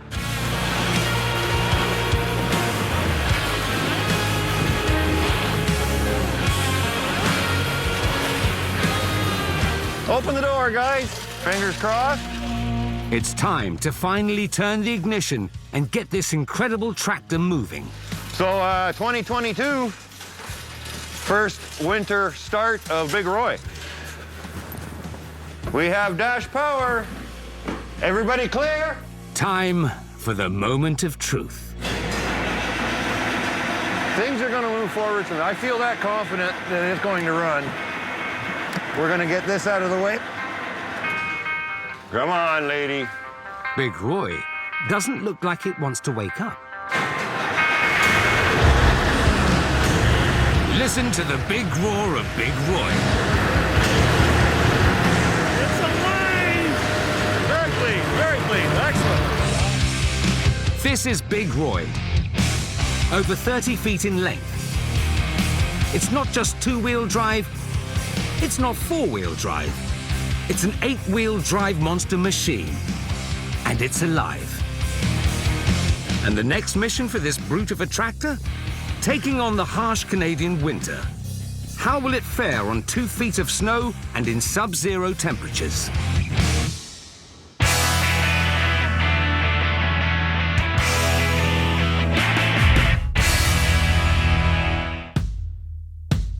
Over the past 130 years, the tractor has evolved from a wild concept into a truly amazing machine. Today, tractors can be found across the globe, with 2 million new tractors being sold each year. They can perform heavy agricultural duties, work beneath the sea to lay the cables to give us the internet, and as the Folco team in Italy demonstrate, even perform stunts for our entertainment. Across the decades, there have been truly amazing tractors that pushed the boundaries of what was possible. For brief periods in the evolution of the tractor, inventors have toyed with the idea of using legs instead of wheels. Like this 20-horsepower multi-ped walking tractor, built in 1949 in Canada, that thought that the tractor could step into the future on feet. Ingenious, but it never progressed beyond a prototype. In Alaska, a very different design of tractor sought to reinvent the wheel.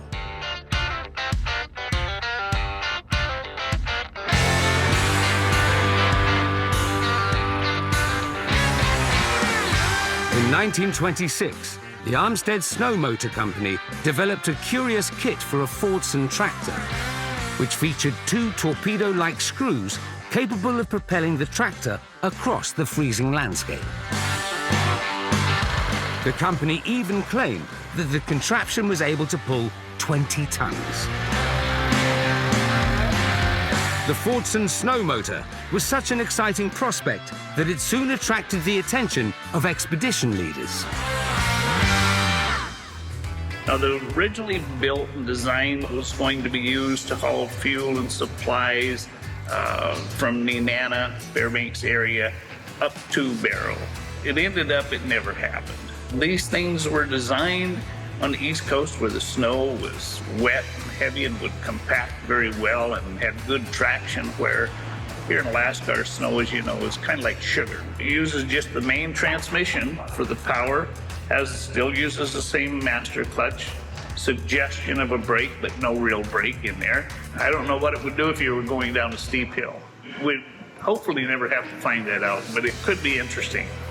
So rather than being able to just skim across the top of the snow, they had a tendency to sink down. And so trying to pull any kind of a load was very difficult. But Willie and the Fountainhead Antique Auto Museum set about turning a wreck into a work of art. We had to do a full restoration on it. So this thing, when it came to us, it was pretty sad shape. A lot of missing parts, all of the drive sprockets and the big castings, the hubs in the back were gone. So all of that had to be made new. Over the years, Willie has mastered the unconventional machine. The Fordson Snow Motor may not have been a commercial success, but it's a historical wonder and a joy to behold. Coming up, Big Roy takes on the frozen wastelands of Canada. It's going to be absolutely amazing to see it running through virgin snow. Once in a lifetime opportunity. Never happened before, probably never happen again. We've seen big ones. I don't know of another tractor like this in the country. We've seen old ones. We've seen wet and wild ones. And now an extraordinary first for a very special tractor. It's alive!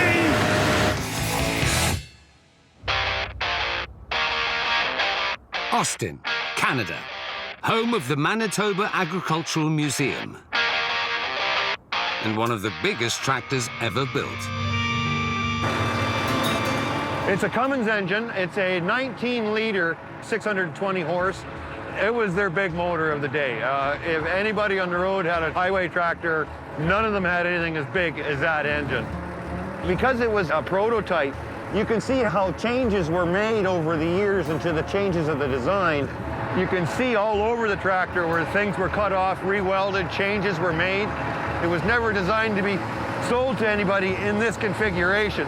And it's just amazing that as a prototype, it still lives and still gets out. And today, Big Roy is going to attempt something it has never done before. Go for a snow drive. Is there a couple of spots at either end of the road between where the hay racks are sitting and the first shed?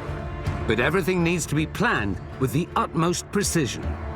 I'm going to try and drive through there and get out into the open field, but I just don't want any ice ridges. There shouldn't be any.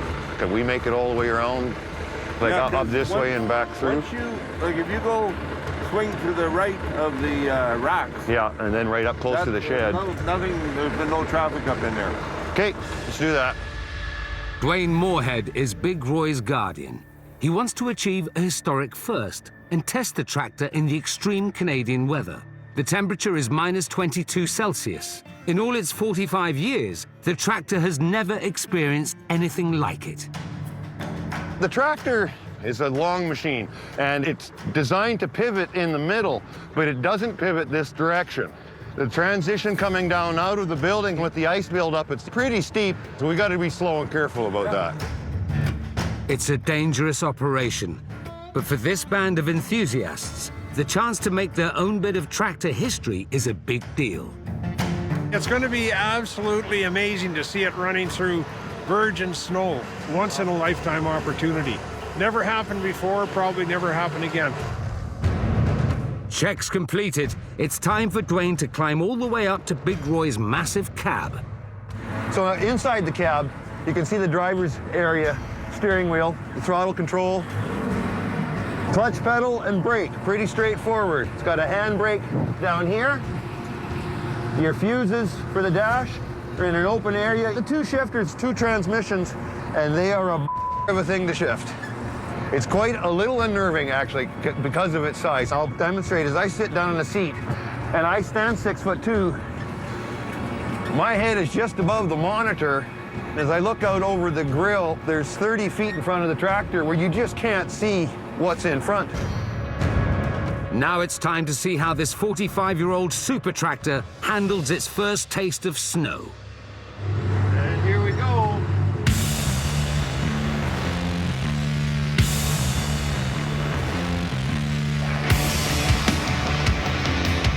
I'm always excited for this thing. It takes me back to being 7 years old, because that's how old I was the first time I seen a picture of it. And I just can't help myself.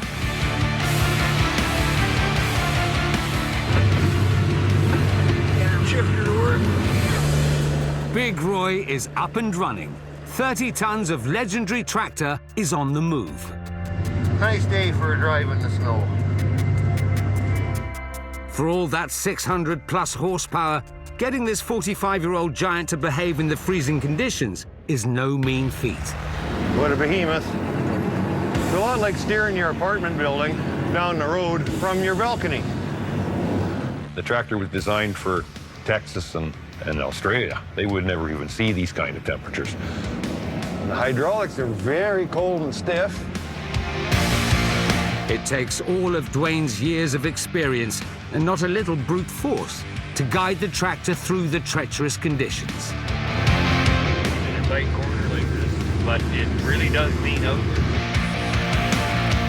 For its debut on snow, the tractor is holding up brilliantly. And for this hardy band of tractor fanatics, it's a thrilling sight. Even after all these years, Big Roy is still pushing back boundaries. When this tractor came out, it was one of a kind. International had a 4-wheel drive. John Deere had a big 4-wheel drive, but none of them compared to this. This was cutting edge, massive tractor that no one else had anything nearly like it. He is a pride, the pride and the centerpiece of our museum. It's a tractor that you see that you won't walk away from. It's bright red, and it just makes people smile. How's it running in the snow? It's running fantastic. Actually, it's nicer to drive around in the snow than it is the dirt. If it wasn't for the cold hydraulics, it'd be real nice. Big Roy is an incredible bit of engineering, no matter what the weather. It may be 45 years old, but it remains a very cool machine.